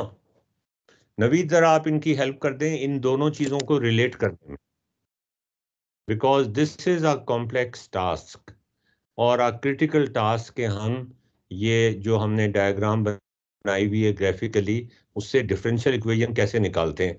मेरे ख्याल में ये आपने पहले नहीं किया होगा नवीद। नहीं सर, डिफरेंशियल इक्वेशन की डेरिवेशन तो डेफिनेटली, और वेक्टर डिफरेंशियल इक्वेशन कोई पढ़ी नहीं है। हाँ नहीं, तो अब तो हमने डिराइव किया ना वेक्टर डिफरेंशियल इक्वेशन। जी जी बिल्कुल। वो कैसे डिराइव किए हमने? इधर से ये वेक्टर्स की जो डायग्राम बनी हुई है, जिसमें डिस्प्लेसमेंट वेक्टर्स भी हैं, वेलोसिटी वेक्टर्स भी हैं, एक्सेलरेशन वेक्टर्स भी हैं, यहाँ से हमने ये वेक्टर डिफरेंशियल इक्वेशन कैसे डिराइव की है। ये चीज अगर समझ नहीं आई तो आगे चलने की तुक नहीं बनती। जी जी सर, बिल्कुल ऐसा ही है। जी तो हमरा इसमें जो हमने फॉर एग्जांपल हम कोई से दो वेक्टर ले लेते हैं। फॉर इंस्टेंस ये जहाँ पे ए लिखा हुआ है और जो वेक्टर इसके राइट पे है, इन दो के दरमियान अगर हमने वेलोसिटी कैलकुलेट करनी हो तो हम फाइनल वेक्टर को माइनस करेंगे इनिशियल वेक्टर में से, राइट? दो जो डिस्प्लेसमेंट को बने, ऊपर नजर आ रहे हैं वेक्टर्स। जी जी, दो डिस्प्लेसमेंट वेक्टर्स को माइनस करेंगे, राइट? जी हाँ, और जब उनमें माइनस करेंगे तो हम उस वहां पे मैं टाइम इंटरवल भी रखेंगे, ठीक है ना, कि ये इतने टाइम इंटरवल में ये डिस्टेंस तय हुआ था, ये इतने टाइम इंटरवल में जो इनिशियल वेक्टर है वो फाइनल वेक्टर में कन्वर्ट हुआ था। तो वो टाइम इंटरवल से जब उसको डिवाइड करेंगे तो वो बनेगी वेलोसिटी। और अगर हम उसको लिखेंगे तो हम ये लिखेंगे ना कि difference in displacement divided by difference in time, ऐसा ही होगा ना? हाँ जी, ऐसे ही होगा। तो वो होगा इसका फर्स्ट डेरिवेटिव हो जाएगा, first derivative of displacement vector हो जाएगा, ऐसा है ना? हाँ जी, ठीक है, with respect to time, derivative definitely with respect to something होता है। और जब हम उसका अब इसी तरह से हमारे पास एक और डिस्प्लेसमेंट वेक्टर आ जाएगा, जैसे कि हमारे पास यहाँ पे आई और एम दो डिस्प्लेसमेंट वेक्टर्स यहाँ पे लेबल किए हुए नजर आ रहे हैं। वेलोसिटी वेक्टर्स आ जाएंगे। वेलोसिटी वेक्टर, सॉरी, ये पहला वेलोसिटी वेक्टर जो है वो फर्स्ट, जो पहले डिस्प्लेसमेंट दो वेक्टर्स को डिफरेंशिएट करने से आया, अगले दो को डिफरेंशिएट करने से एक और वेलोसिटी वेक्टर आया। अब ये जो वेलोसिटी वेक्टर्स आ रहे हैं, अगर हम उनको डिफरेंशिएट करें तो एक्सेलरेशन आएगा। हाँ, लेकिन वो एक्सेलरेशन माइनस डी के बराबर कैसे है, ये क्वेश्चन ये है। शायद उसकी डायरेक्शन अपोजिट एक्सेलरेशन की, इसलिए माइनस का साइन है। लेकिन उसकी मैग्नीट्यूड एग्जैक्टली डी के बराबर कैसे है? हाँ, वो ज़रा मुश्किल हो जाएगा इनके लिए जवाब देना। वो आप कह दें कि कांस्टेंट ऑफ प्रोपोर्शनैलिटी होगा यहाँ पे कोई, उसको हम फिलहाल 1 के तौर पे एज्यूम कर रहे हैं। ऑलराइट। तो अब ये चीज़ तो समझ आ गई कि अगर हम एक साइकिल एक सर्कल में घूम रही है कांस्टेंट स्पीड के साथ लेकिन वेरिंग वेलोसिटी के साथ, तो उसकी जो सेकंड ऑर्डर डिफरेंशियल इक्वेशन जो उसे कंट्रोल कर रही है, वो second differential of D, D is a vector. यहां मैं दोबारा लिख देता हूं, ये चीज यहां पे मैं दोबारा लिख देता हूं इसलिए कि ये इसको बताना बहुत इंपॉर्टेंट है कि where D is a vector,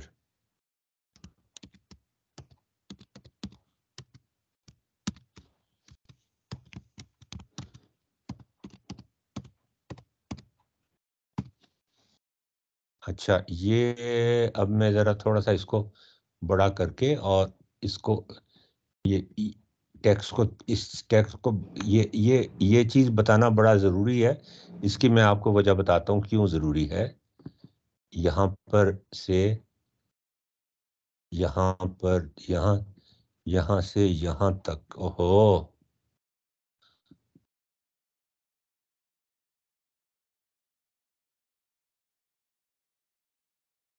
हाँ, ये हो गया। वे D इज अ वेक्टर, और जो D है वो उसको हम, क्या मुसीबत है यार,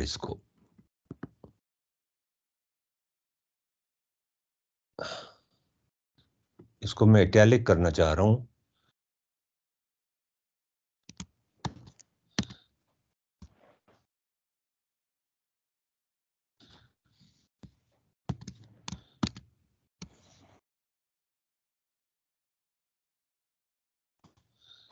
फिर D, इसको बोल्ड भी करना चाह रहा हूं और बड़ा भी करना चाह रहा हूं।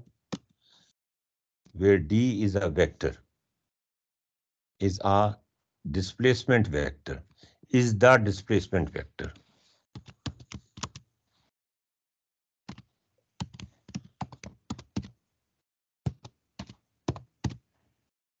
ठीक है जी, अब ये ठीक है आपको?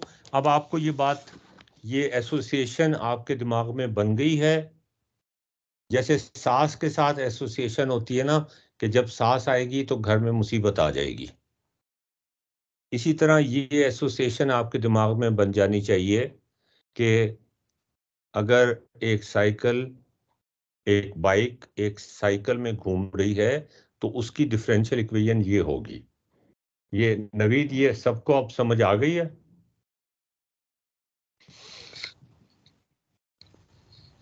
यस सर, समझ गया। हाँ, 100% तो नहीं, लेकिन मतलब उन्हें कुछ ना कुछ समझ आनी शुरू हो गई है। अच्छा, अगर मैं ये कहूँ आपसे कि अगर D को हमने यहाँ लिखा है ना, खास तौर पे मैंने यहाँ पे D को लिखा है, जबकि आप सब लोग समझ रहे होंगे कि इसकी कोई ख़ास ज़रूरत नहीं थी, इसलिए कि सबको पता है कि D is a vector and is a displacement vector. लेकिन मैंने दोबारा से एम्फेसाइज किया है कि where D is the displacement vector. अगर हम D को स्केलर ले लेते हैं दोनों साइडों पे इक्वेशन के, जाहिर है एक साइड पे तो स्केलर हो, एक साइड पे वेक्टर हो, ये तो नहीं हो सकता इक्वेशन में। दोनों साइडों पे हम स्केलर ले लेते हैं, D is a scalar quantity. तो फिर उसका सॉल्यूशन हम डिफरेंशियल इक्वेशन से, आपको याद होगा अगर आपने देखे, हम जब कन्वेंशनली, नवीद आपसे खास तौर पे मैं एड्रेस कर रहा हूँ, नौफिल आपके साथ, आपसे भी, नौफिल नहीं, क्या हमरा हमरा अब्दुल्ला, आपसे भी मैं एड्रेस कर रहा हूँ,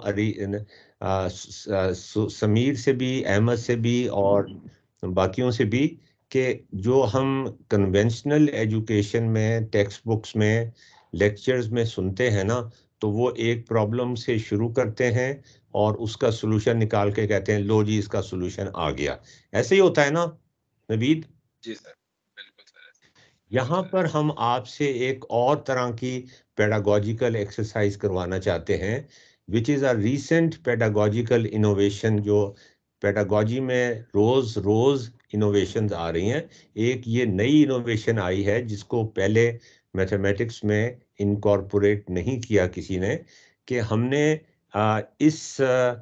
एक सिनेरियो लिया जिसमें एक बाइक जो थी वो साइकिल में मूव कर रही थी और वहां से उसकी डिफरेंशियल इक्वेशन निकाली, और वो वेक्टर्स में निकली differential equation, d2 d divided by dt square is equal to minus d, where d is the displacement vector। अब हम अगले सेक्शन में जाके इस डिफरेंशियल इक्वेशन को, जो कि वेक्टर डिफरेंशियल इक्वेशन है, इसको सॉल्व भी करेंगे, और हमें पहले से जवाब पता है कि सर्कल ही आएगा, है ना? आप में से कितने लोगों को इसका पहले से जवाब पता है कि इसका जवाब जो है डिस्प्लेसमेंट वेक्टर्स जो हैं वो सर्कल में मूव कर रहे होंगे अगर हम ओरिजिन को रेफरेंस पॉइंट लें। कितने लोगों को पता है कि इसका जवाब, अगरचे अभी हमने डिफरेंशियल इक्वेशन को अपने ग्राफिकल मेथड से सॉल्व तो नहीं किया, लेकिन आप में से कितने लोगों को पता है कि इसका जवाब सर्कल आएगा? हमरा अब्दुल्ला, क्या तुमको पता है इसका जवाब सर्कल आएगा? नहीं सर। यार तुम सर्कल से शुरू हुई थी, डिस्प्लेसमेंट वेक्टर जो थे वो सर्कल में थे, उनको डिफरेंशिएट किया तो वेलोसिटी वेक्टर्स आ गए। वो तो पता है कि सर्कल ही आना चाहिए, लेकिन सॉल्व करके वैसे नहीं समझ आ रहा कि कैसे सॉल्व करके करेंगे। मैं ये नहीं कह रहा कि कैसे सॉल्व करना है, वो तो हम सॉल्व करेंगे ना, तो जब सॉल्व करेंगे तो कैसे करेंगे वो तो उस वक्त तुम बात करना ना, लेकिन तुम अभी सॉल्व करने का मेथड हमें पता नहीं है, लेकिन ये तो पता है कि जिस मेथड से भी सॉल्व करेंगे, खास तौर पे मैं पूछना चाह रहा हूँ नवीद समीर अहमद, अच्छा उन्होंने लीव कर दिया। हमरा, तो आप ये बता सकती हैं कि आपको ये बात पता है, यू आर कॉन्फिडेंट कि इसका जवाब सर्कल में एक चलती हुई बाइक या चलती हुई साइकिल या चलती हुई कार नजर आएगी? हाँ यस सर, सर्कल ही आएगा। ठीक है। अच्छा, अब मैं आपसे, देखें, ये कन्वेंशनल एजुकेशन होती ना तो वो यहाँ पे खत्म कर देते इस बात को। मैं कन्वेंशनल पेडागोजी में यकीन नहीं रखता। मैं आपसे कहूंगा कि हमने इसी तरह की इक्वेशन को सॉल्व किया था जिसमें डबल डेरिवेटिव था डी का, और वो -d के बराबर आता था। सिर्फ फर्क ये था कि वहां स्केलर क्वांटिटीज थी और यहाँ वेक्टर क्वांटिटीज थी। तो हम यहाँ पर अब इन दोनों प्रॉब्लम्स के सॉल्यूशंस को कंपेयर करेंगे और कहेंगे यहां पर ये जवाब क्यों आ रहा है और वहां पर ये जवाब क्यों आ रहा था। ये डीप थिंकिंग के लिए या मीनिंगफुल लर्निंग के लिए ये बड़ा ज़रूरी है कि मिलते जुलते प्रॉब्लम्स के मुख्तलिफ सॉल्यूशंस अगर आए तो आपको पता होना चाहिए कि वो मिलते जुलते प्रॉब्लम किस तरह से हैं कि डबल डिफरेंशियल ऑफ डी है विद टाइम dt स्क्वायर और इक्वल टू -d है। फर्क क्या है कि d एक केस में इक्वेशन में स्केलर है, एक में वेक्टर है। हमने दोनों तरह से इसको सॉल्व करना है और हमें इसका जवाब पता है कि जो वेक्टर क्वांटिटी है, जहां d वेक्टर क्वांटिटी है, डिस्प्लेसमेंट वेक्टर क्वांटिटी है, वहां पर एक सर्कल आएगा, एक गाड़ी सर्कल में मूव कर रही होगी। लेकिन अगर हम स्केलर क्वांटिटी की बात करें तो मैंने अभी आपको दिखाया था, ये देखें, ये डिफरेंशियल इक्वेशन हमने सॉल्व की, डी वाई के हैं या डी के हैं, बात तो एक ही है ना, वेरिएबल है वाई, हाँ, इज इक्वल टू -y, एक ही बात है। यहां पर साइन वेव आ रही है। अच्छा, अब कन्वेंशनल, मैंने जैसे आपसे कहा कि कन्वेंशनल एजुकेशन में मिलते जुलते प्रॉब्लम्स या थोड़े से मुख्तलिफ प्रॉब्लम्स के सॉल्यूशंस को आपस में कंपेयर नहीं किया जाता, और अगर कंपेयर किया जाता है तो ये सवाल नहीं पूछा जाता कि ये इसमें ये फर्क क्यों आया है और ये सिमिलैरिटी क्यों आई है। ये चीज डीप लर्निंग के लिए बहुत जरूरी है। नवीद, आप मेरे बात की तायद करेंगे कि आपने कभी ऐसे नहीं देखा होगा कि आपने 3-4 प्रॉब्लम्स किए, किताब के आखिर में होते हैं, और उसके बाद कोई एक ऐसा प्रॉब्लम आ गया हो जिसमें कहा हो कि आपने तीसरा भी प्रॉब्लम किया, चौथा भी किया, पांचवा भी किया, इनमें फर्क क्या था, इनमें सिमिलैरिटी क्या थी, और फर्क क्यों था, और ये फर्क कब तक रहेगा? ऐसा नहीं होता ना? No sir. लेकिन यहां पर हम ये पूछना चाह रहे हैं आपसे कि अगर हम double derivative of a variable लें और उसको उस वेरिएबल के बराबर ही कर दें माइनस के साथ, अगर वो स्केलर हो तो एक साइन वेव आ जाती है। लेकिन अगर y जो है वो वेक्टर हो तो फिर एक सर्कल आ जाता है। आपको क्या ये देखकर हैरानी नहीं हो रही है? नवीद, आपसे डायरेक्टली पूछ रहा हूं मैं अब। सर हैरानी तो थोड़ी सी है, लेकिन थोड़ा सा साइन वेव का भी एक रिलेशन तो है सर्कल के साथ, क्योंकि वो तो है, साइन वेव वो भी तो है। पीरियोडिक है और सर्कल भी पीरियोडिक है, तो साइन वेव वाली चीज जो है वो किसी और डोमेन में तो सर्कल प्रोड्यूस कर सकती है। वो आपकी बात ठीक है, लेकिन ये बताएं कि ये सवाल कितना रेलेवेंट है कि हम दो प्रॉब्लम्स जो कि मिलते जुलते हैं और थोड़े से मुख्तलिफ भी हैं, एक में स्केलर है एक में वेक्टर है, और अदरवाइज मिलते जुलते ऐसे हैं कि दोनों का डबल डिफरेंशियल लेकर इक्वल टू उसी के बराबर कर दिया है। तो आप ये बताएं ये सवाल कितना रेलेवेंट है, और क्या ये आपके जहन में भी आया था या नहीं आया। देखें, मैंने खास तौर पे अपनी किताब में पहले स्केलर डिफरेंशियल इक्वेशन को सॉल्व किया है। आपने ये ऑर्डर देखा है, इसका एक मकसद था किताब में ये बनाने का कि पहले आप स्केलर्स में सेकंड डिफरेंशियल इक्वेशन उसको सॉल्व करें और साइन वेव आ जाए। उसके बाद फिर आप साइकिल की मिसाल दें जो घूम रही हो, एक बाइक की मिसाल दें जो घूम रही हो एक सर्कल के अंदर, परफेक्ट सर्कल के अंदर, और वहां से आप उसकी डिफरेंशियल इक्वेशन निकालें, और वो differential equation vector differential equation होगी, लेकिन इस स्केलर डिफरेंशियल इक्वेशन से बड़ी मिलती जुलती होगी।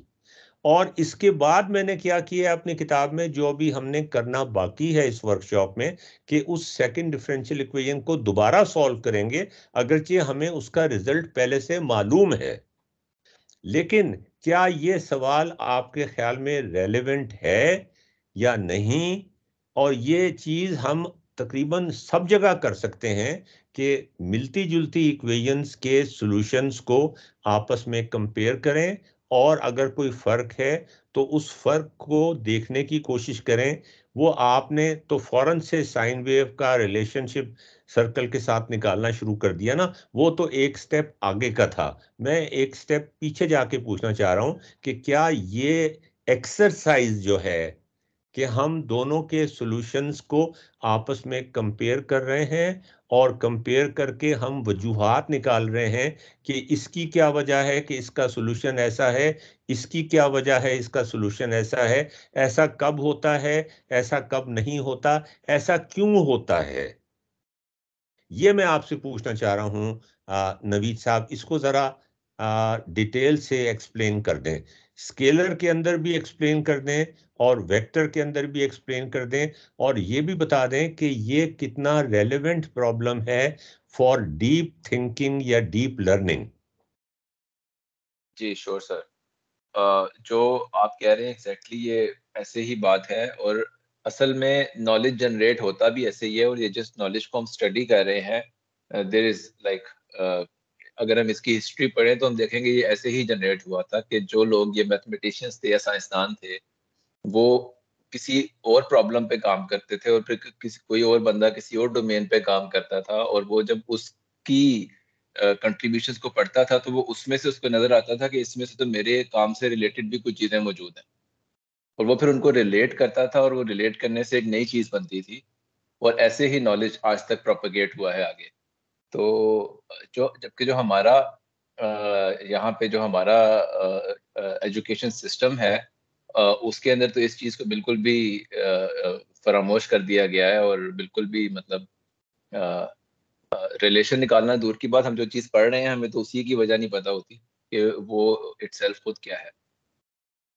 तो जिस तरह से आपने ये ऑर्डर रखा है ये बिल्कुल एक लॉजिकल ऑर्डर है, और इसकी सेंस बनती है, क्योंकि नॉर्मल जिंदगी में भी पहले हम स्केलर्स के बारे में ही आमतौर पे जानते हैं, और देन जब ऑब्जर्व करते हैं चीज़ों को तो फिर वेक्टर्स हमें नजर आने लगते हैं।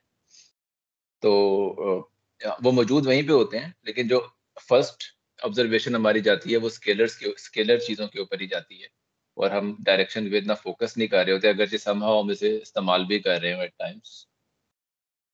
तो आपने जिस तरह से पहले एक डिफरेंशियल इक्वेशन करवाई जो कि एक सिंपल स्केलर डिफरेंशियल इक्वेशन थी, उस वक्त बिल्कुल भी आइडिया नहीं था कि ये चीज़ वाकई कभी जाके डिस्प्लेसमेंट इस तरह से मतलब एक्सेलरेशन के बारे में हम इसको पढ़ेंगे और ये चीज़ होगी।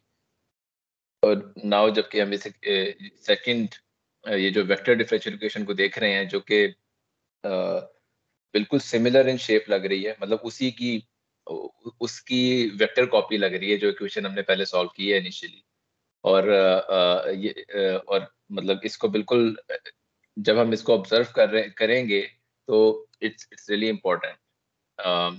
इसमें बहुत कुछ लर्न करने के लिए है, इसके अंदर इतनी मतलब बहुत कुछ अंडरस्टैंड करने के लिए इसको जितना ज़्यादा हम एक्सपेरिमेंट करेंगे,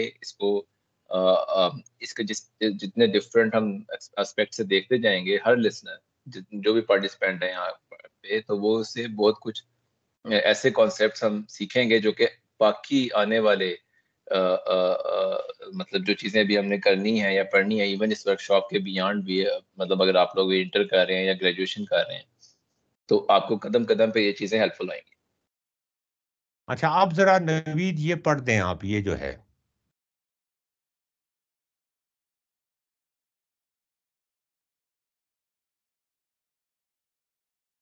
जी सर। ये हम एनालिटिकली जो है ना बस फॉर्मूले बता देते हैं और उसके आगे चलते हैं फिलहाल, जैसे आपने कहा था। तो जरा ये पढ़ दें आप, ये येलो में जो लिखा हुआ है।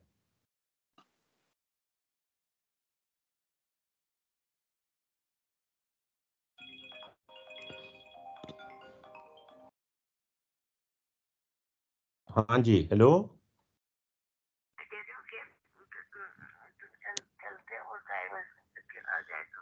हाँ, मेरी 6:30 बजे खत्म हो जाएगी वर्कशॉप।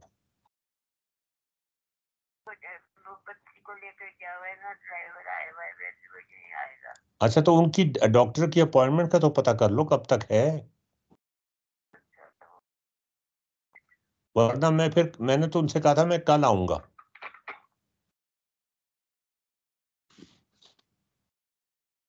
हाँ जी नवीद, आपकी आवाज आ रही है मुझे मेरी?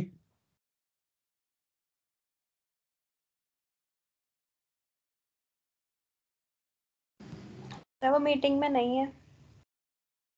अच्छा, आप पढ़ दें फिर जरा।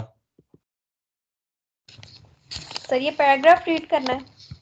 हाँ जी। Finding the velocity and acceleration vectors analytically.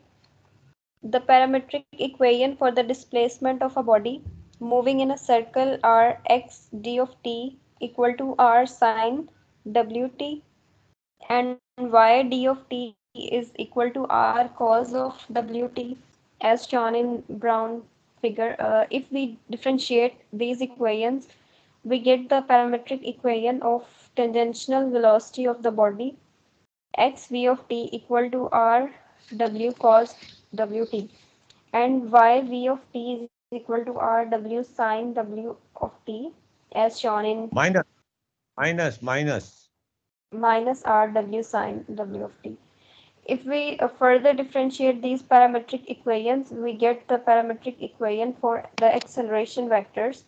X a of t is equal to minus r w square sine wt and y a of t is equal to minus r w square cos wt as shown in pink. If we point yd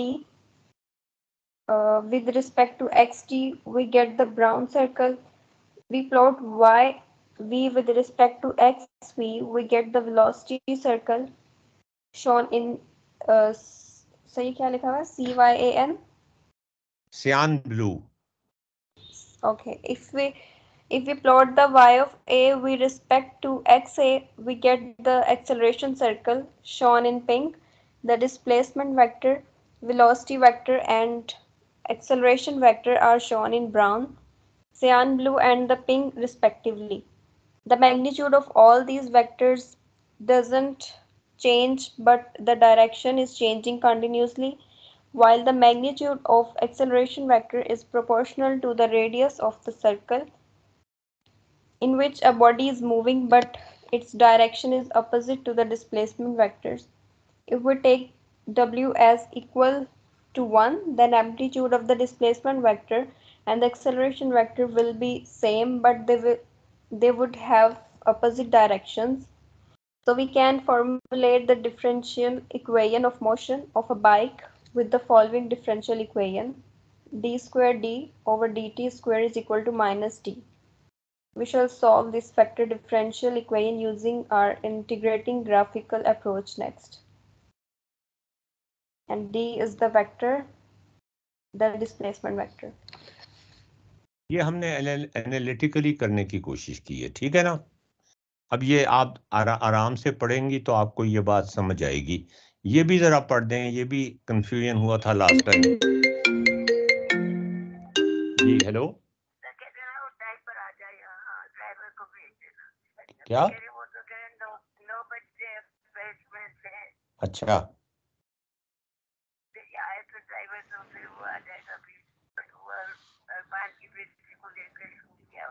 अच्छा, ठीक है, तो फिर कितने बजे तक चलेंगे? अच्छा ठीक है, हाँ मैं बता दूंगा, मेरे में ताकत हुई तो मैं चला जाऊंगा।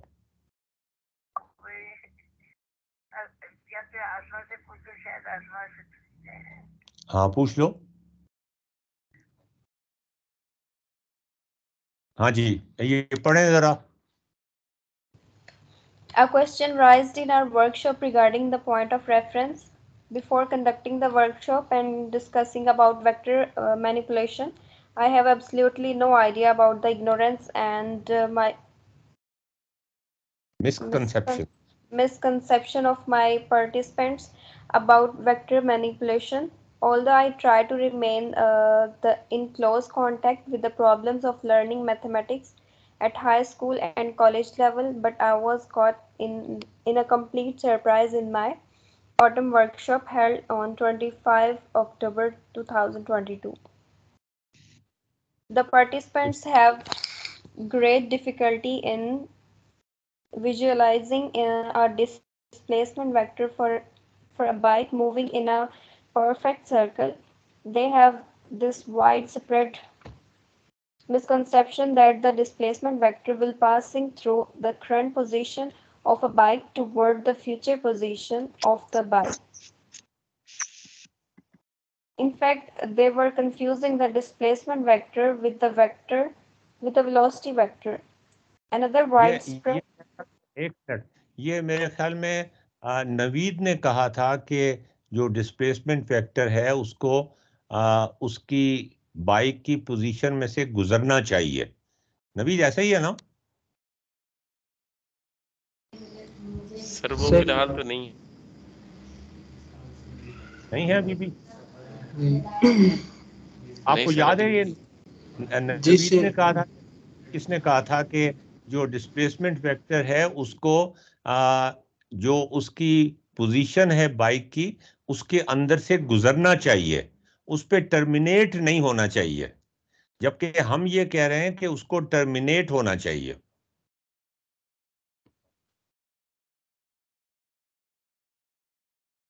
हाँ जी। In fact, they were confusing the displacement vectors with the velocity vectors. Another widespread misconception was why the center of the circle was a point of reference for all the displacement vectors of the bike. In a right diagram, I have shown in the point of reference the point from where the displacement vectors of the bike originates does not matter. As long as the bike is moving in a circle, the velocity vector will be difference of two displacement vectors. These two displacement vectors may have different points of reference as shown right, but the velocity vectors will remain the same.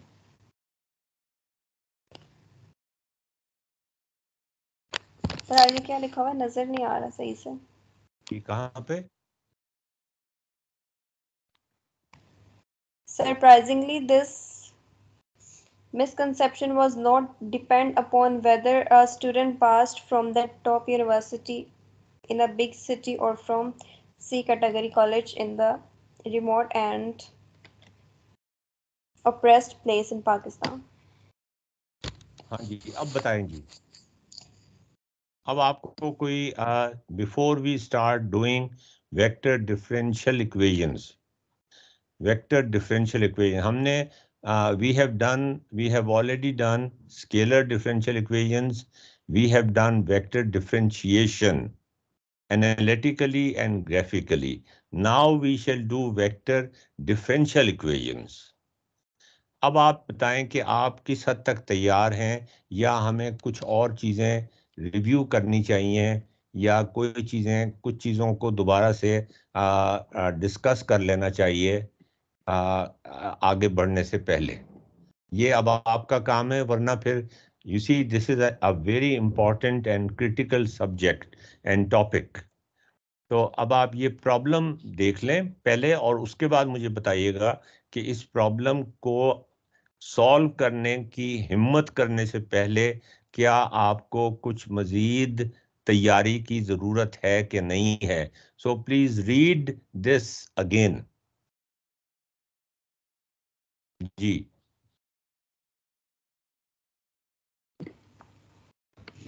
Sir ये read करो। हाँ जी। Solution of a differential equation using vectors. We shall first solve an example of how to solve a differential equation step by step involving vectors, which provides a powerful visualization of what is going on when anyone solves a differential equation. As you know, the first two chapters we have studied differentiation and integration using a unified graphical or geometrical technique using the concept of slope of a function. We shall continue our graphical approach to explain, understand, discover the सही क्या लिखा हुआ है? Intricacies of a differential equation. The formulation of a real world phenomena into a differential equation, an extremely important exercise, will be formally discussed in another book. Problem solving through the formulation of differential equation and partial differential equations, mathematical modeling. As we shall discover in the book while studying the uniform circular motion of a body in a closed circle, the magnitude of the acceleration is proportional to the radius of the circle, while its direction is toward the center of the circle. We also know that the displacement vector of a body moving in a closed circle is from the center of the circle to the body itself. It means that although the amount of acceleration is proportional to the radius of orbit, we take the constant proportionality equal to 1 for the sake of simplicity, but the direction is opposite to the displacement vector. Thus here it is quite a piece of cake to formulate a differential equation for the uniform circular motion of a body by following differential equation as shown in the box. Please note that d is the displacement vector. If we differentiate it once with the time, we get the tangential velocity vector v, but if we differentiate it twice, then we get an acceleration vector a, and that gives us a differential equation. हाँ जी, अब ये नीचे वाला भी पढ़ दें, ये जो है बॉक्स में जो कुछ भी है, और मुझे ये बताएं कि आप किस हद तक तैयार हैं इस चैलेंज को कबूल करने के लिए। इसलिए कि इसके बाद से फिर हम सोलर सिस्टम के ऊपर चले जाएंगे, और वहाँ पर we will be moving in a territory where almost nobody has gone before, तो that will really be a challenging task. तो मैं नहीं चाहता कि हम जैसे पहाड़ पे चढ़ने के लिए हमें काफ़ी सारा लिबास किस तरह का होना चाहिए, जूते किस तरह के होने चाहिए, ऑक्सीजन के सिलेंडर्स हमारे साथ होने चाहिए, स्टिक्स हमारे पास होनी चाहिए। तो काफ़ी तैयारी करनी पड़ती है पहाड़, किसी बड़े पहाड़ पे, बर्फानी पहाड़ पे चढ़ने के लिए। तो इसी तरह मैं भी यही चाहता हूँ कि आप लोग पूरी तरह से कांटे हथियारों से लेस हों, ताकि आप उस एडवेंचर पे जा सकें और उस एडवेंचर को पूरी तरह एंजॉय कर सकें।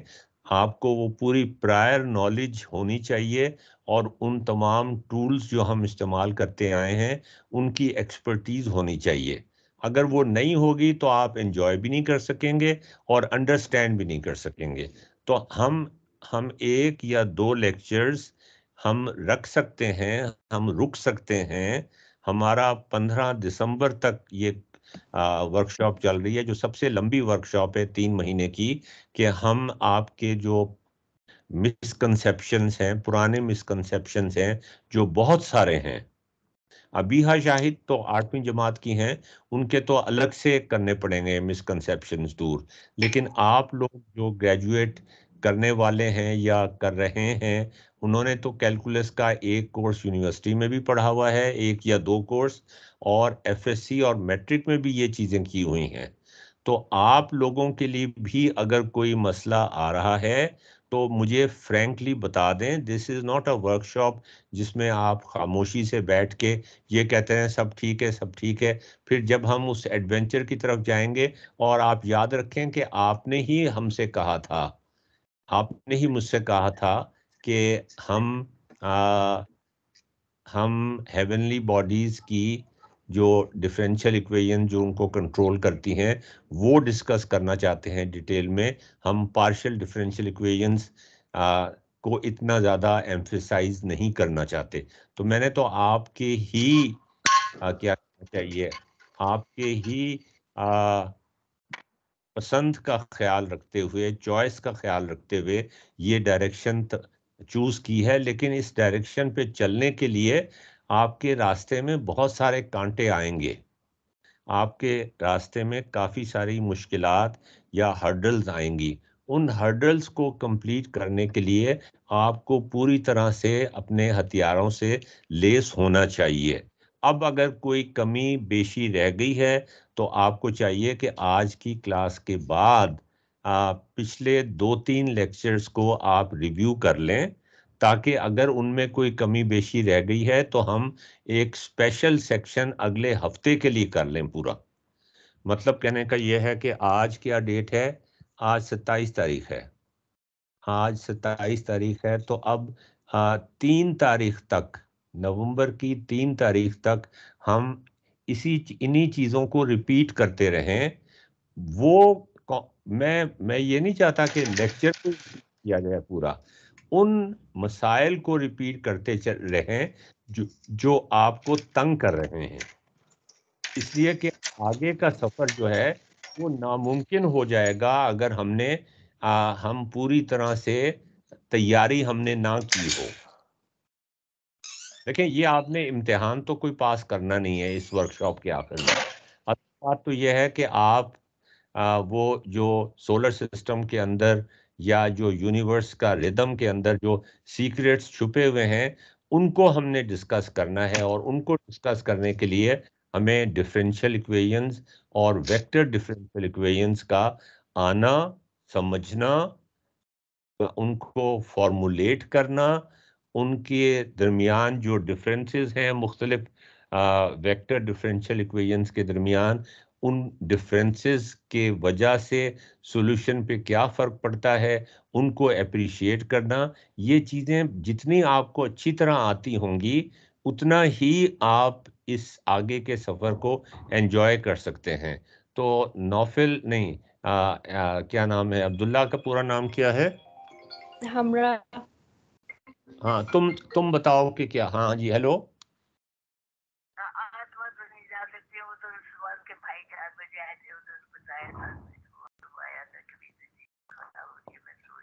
अच्छा ठीक है, मैं फिर चला जाऊंगा 10 मिनट तक। हाँ हाँ, तुमने जाना जरूरी है वैसे आज? हाँ हाँ जी, आप पढ़े ना जरा। सर अगर आपको कोई अर्जेंट काम है तो आप चले जाएं। आप मुझे क्यों भेजना चाह रही हैं? आप चाह रही हैं कि जब मैं बस दफा मुझे हो लगा जाऊं यहाँ कि से? घर में इमरजेंसी होगी कोई। यार, इमरजेंसी वर्कशॉप क्या इमरजेंसी नहीं है? हाँ हाँ, ये आपने बहुत सर अच्छा किया कि आप जाएं। हेलो नहीं सर हेलो, मैं ये कह रहा हूँ कि आज तुम्हारा जाना जरूरी है, कल मैं 3-4 घंटे के लिए जाऊंगा उनकी तीमारदारी करने के लिए। क्यों जाना है? अच्छा, कितनी देर बैठोगी वहां पे? अच्छा बस ठीक है, ठीक है, मैं चला जाऊंगा 10 मिनट बस मुझे दे दो बस, ठीक है? ठीक है, हाँ जी। आप देख लें, मेरे मामू की तबीयत काफ़ी ख़राब है और खाला कह रही हैं वो शी इज़ 95 और उनके साथ जाना ज़रूरी भी है। लेकिन आप देख लें आप सब लोग कि मैं वर्कशॉप को कितनी अहमियत देता हूँ, कि मैं उनको रोक के रख रहा हूँ कि अभी ठहर जाएं, अभी हमारी वर्कशॉप ख़त्म नहीं हुई है। इससे आपको अंदाज़ा होना चाहिए कि व्हाट आर माय प्रायोरिटीज़। हाँ हाँ, जी सर।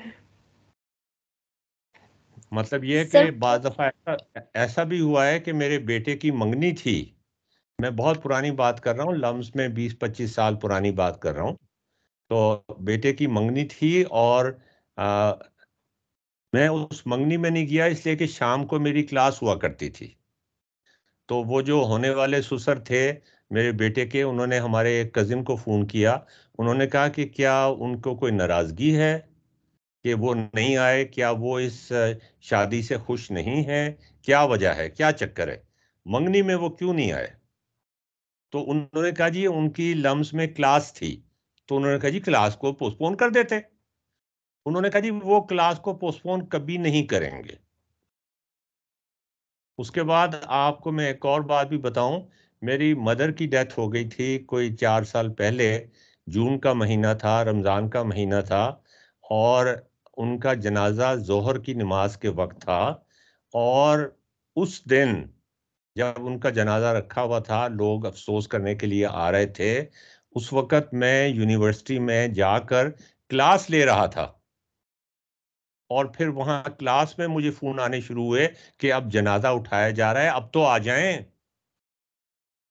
तो जब मैं वहां पहुंचा हूं तो मेरा जो सबसे छोटा बेटा है उसके ससुर ने मुझे रिसीव किया और मुझसे अफसोस किया और कहने लगे मुझे बड़ी सरप्राइज हुई उनकी बात सुन के। कहने लगे आप इस्लामाबाद से आ रहे हैं, दाइवू मिलने में आपको बड़ा वक्त लग गया लगता है। अच्छा, मेरा बेटा पीछे, छोटा बेटा पीछे खड़े होकर कुछ इशारे कर रहा था, मुझे समझ नहीं आया उसके इशारों का मतलब क्या था। तो मैंने कहा नहीं, मैं इस्लामाबाद से तो नहीं आ रहा।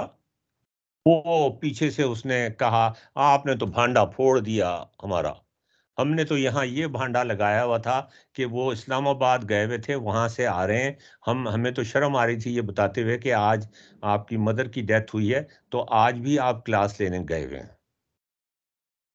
तो मैंने फिर उससे कहा, मैंने कहा तुम्हें इनको सच्ची बात बतानी चाहिए थी, मैं वो काम कर रहा था जो मेरी मदर चाहती थी।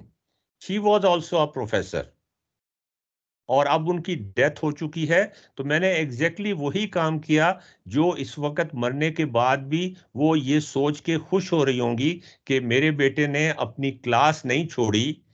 जनाजे में 15-20 मिनट की देर हो गई तो कोई बात नहीं है।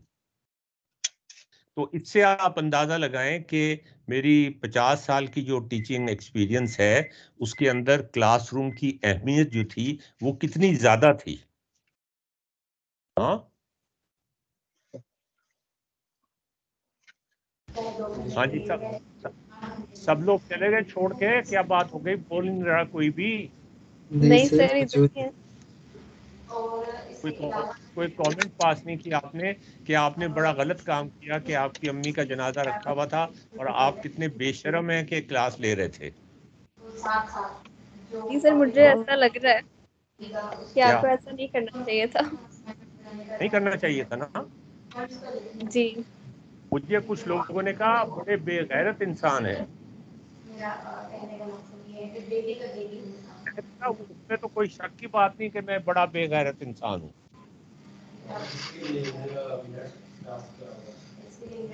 अच्छा, आप बॉक्स के अंदर लिखा हुआ है ये भी पढ़ दें। d square d over dt square is equal to minus d, where d is the displacement vector. The first जरा आहिस्ता differential आहिस्ता of पढ़ें और इसका मतलब भी पूछती जाएं जरा। ये आहिस्ता आहिस्ता पढ़ें, इसका मतलब भी पूछती जाएं साथ साथ।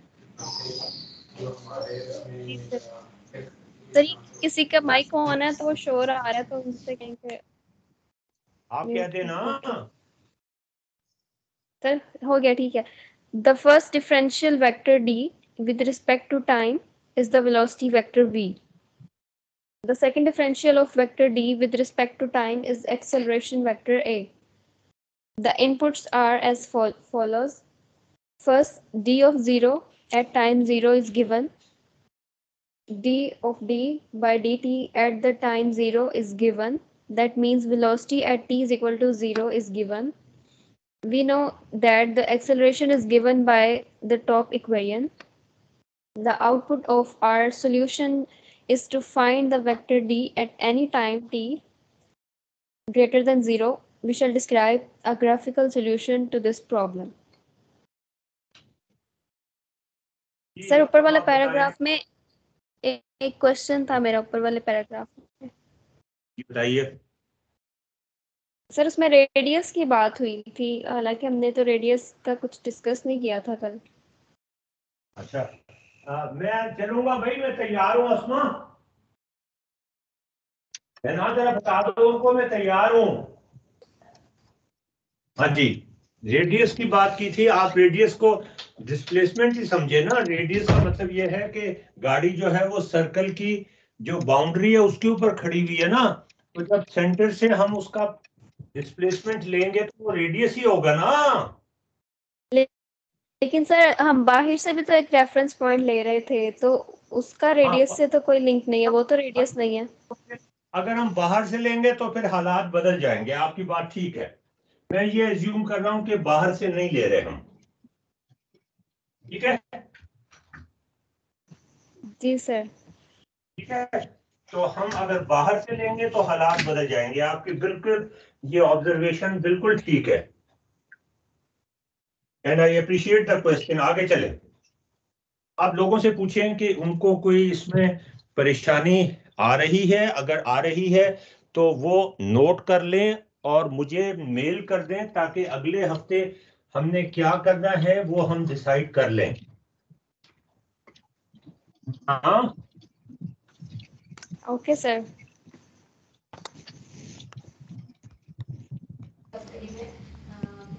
आप ना जी सर। अगर किसी और का कोई क्वेश्चन है तो वो भी पूछ लें ना, अभी भी पूछ लें और बाद में मुझे मेल भी कर दें, ताकि अगर हमने एक हफ्ता आपके मिसकंसेप्शन दूर करने के लिए लगाना है वो हम लगा लें।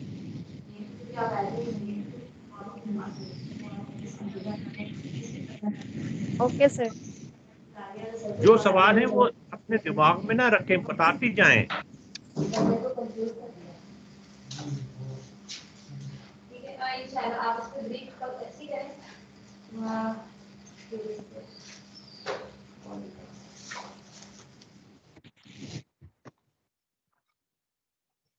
जी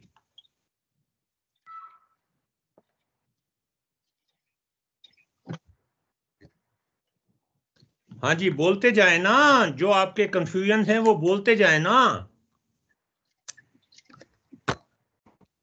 जी सर, मेरे तो वैसे बहुत है कंफ्यूजन, तो आपने अभी कहा है कि मेरा क्लास जी बोलते जाए ना बाकी लोग भी। सर ये अहमद, ऊपर आप लोग पीस हमारे ऑफ साथ केक हैं? की भी बात हुई है। जी सर ऊपर वाले पैराग्राफ में अब पीस ऑफ केक की भी बात हुई है, उसका मैं पूछ रही कि वो क्या था। बताएं, ये बताएंगे आपको।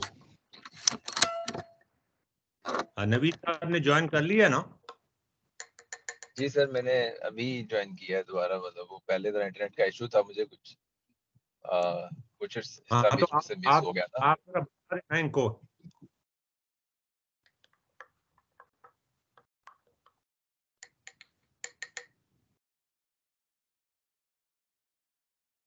बल्कि इनसे ये कहें नवीद साहब कि आपको आपके साथ डिस्कस कर लें, अभी कर लें, बाद में कर लें, ईमेल पे कर लें, टेलीफोन पे कर लें, और एक मेरे पास एक क्वेश्चनर आ जाना चाहिए कि अगला हफ्ता हम सोच रहे थे कि इनको इन्हीं टॉपिक्स पे अगर कोई मिसकंसेप्शन रह गए हैं, अगर आप आगे जाना चाहते हैं हम आगे चले जाते हैं, मुझे तो कोई मसला नहीं है। लेकिन अगर आप चाहते हैं कि हम आगे जाने से पहले, आपके कहने पर ही हमने वो जो रिदम ऑफ द यूनिवर्स की डायरेक्शन थी वो ली थी, पार्शियल डिफरेंशियल इक्वेशन को थोड़ा सा हमने कम डिस्कस करना था, ठीक है ना? तो वो जाने से पहले हमें बख्तर बंद होना चाहिए। तो अब जो एक हफ्ता हमारे पास है, टाइम है हमारे पास कि एक हफ्ता हम रिवीजन पे डाल दें। आप बिल्कुल सही है, हाँ? मैं तो एग्री करता हूँ। मैं तो यही कहूंगा कि जितनी ज्यादा अपनी बेस क्लियर करके चलें उतना बेहतर है। नहीं, लेकिन ये बेस क्लियर करने का मतलब ये नहीं है कि मैं दोबारा से लेक्चर रिपीट कर दूं। Of course not sir. वो फायदा उसका उस वक्त होगा जब ये बताएंगे कि अब कितना बुखार है, पहले कितना बुखार था, अब कितना बुखार है, पहले पेट में दर्द कितना था, अब पेट में दर्द कितना है। जब तक ये पता नहीं चलेगा कि अब कहां पे हम खड़े हुए हैं, मैं आगे चल नहीं सकता। सही है, बिल्कुल सही कह रहे हैं आप। तो अब आपकी जिम्मेदारी है कि आप इनसे कलेक्ट करवाएं, आप कलेक्ट करवाएं, ईमेल कर करके, पर्सनली ईमेल करके इनसे इंफॉर्मेशन लें कि क्या मसला है, और वो मसले बताएं ताकि वो मसले मैं क्लियर कर सकूं। Sure sir. हम रिपीट कर देंगे तो फिर तो मसला वहीं का वहीं रहेगा। जी जी, ऐसा ही है। अब सवाल आने चाहिए, सिर्फ जिन सवालों के बेस के ऊपर आगे मतलब डिस्कशन हो। जी जी जी जी, तो ये जरा आप काम अपने जिम्मे ले लें प्लीज। Ji sir, sure. मैं बिल्कुल हम सब इस चीज की जिम्मेदारी लेते हैं, और सवाल इंशाल्लाह हम कलेक्ट करेंगे और पूछेंगे, और उन सवालों की हेल्प से ही मतलब, लेकिन मेरा ख्याल है कि कुछ टाइम जरूर चाहिए जो कि आप दे रहे हैं हमें। एक हफ्ता बिल्कुल पास ले लेना चाहिए आगे बढ़ने से पहले, और पहले यहाँ तक की सूरत हाल को बिल्कुल अच्छी तरह हजम कर लेना चाहिए। तो अहमद, तैयबा, हमरा और अबीहा, ठीक है, आपका एक सेशन होगा, बट उस सेशन के बाद भी आपकी डायरेक्शन यही होनी चाहिए कि अगर इस चीज़ की अंडरस्टैंडिंग में कोई भी जो भी दिक्कत है, जो भी परेशानी है, वो आपने पूछते चले जाना है, और उसके लिए सही सवाल तैयार करने हैं, और उसके ऊपर खुद से भी, क्योंकि समझना हम में से हर एक की मतलब अपनी अपनी जिम्मेदारी है, और हम में से हर एक का सवाल मुख्तलिफ हो सकता है। जरूरी नहीं कि जो मेरा सवाल हो वो आप सबका भी सवाल हो, और जरूरी नहीं कि जो आपका सवाल हो वो हम सब, लेकिन उससे हम सबको, और हो सकता है कि आप में से कोई एक जो सवाल पूछे वो बाकी सबको आता हो, लेकिन फिर भी बाकी सबको उसका जवाब देना ना आता हो। तो जब उसका जवाब डिस्कस हो तो हम सबको पता लगे कि इसका जवाब देने का ये भी तरीका था, या इसका ये पहलू भी था जिसको हम लोगों ने कभी सोचा ही नहीं था। तो हर चीज में कुछ ना कुछ लर्निंग भी होगी, और हमारी बेस मजबूत ही होगी। लेकिन वो जो सवाल पूछना है और उसको अंडरस्टैंड करना है, उसको आप लोग अपनी जिम्मेदारी बना लें। आप लोग ये मत समझें कि ये मतलब इंस्ट्रक्टर की जिम्मेदारी है कि वो इस चीज को बिल्कुल कम्युनिकेट करें। तो अच्छा ठीक है, हाँ ठीक है ठीक है। तुम्हें कोई जरूरत नहीं है भरवाने की, तुम जब जा रही हो तो ऐसा है जैसे मैं जा रहा हूँ। ओके जी, खुदा हाफिज। हाँ जी नवीद साहब, ठीक है? जी सर, बिल्कुल।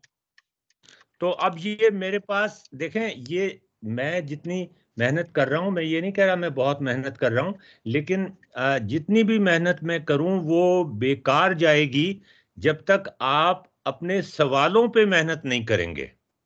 जवाब के ऊपर नहीं, सवालों पे जो मेहनत करेंगे आप।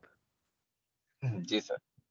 असल बात यह है कि आप अपने सवालों पे कितनी मेहनत करते हैं, ठीक है ना? जी सर, बिल्कुल सही। चलें जी, अब मुझे इजाजत दीजिए। हाँ जी सर, श्योर, आप बिल्कुल ऑफ लें, अब टाइम भी पूरा हो गया है और इंशाल्लाह नेक्स्ट सेशन में। ओके जी, बड़ी मेहरबानी आप सब लोगों की, आप आए, लेकिन अब गेंद आपके कोर्ट में है और ये बड़ा तो जरूरी है। रॉजर फेडरर की तरह फेंका है आपने सर हमारे कोर्ट में। जी जी, ये बड़ा जरूरी है कि आप कंट्रोल, अपनी लर्निंग का कंट्रोल अब खुद संभालें,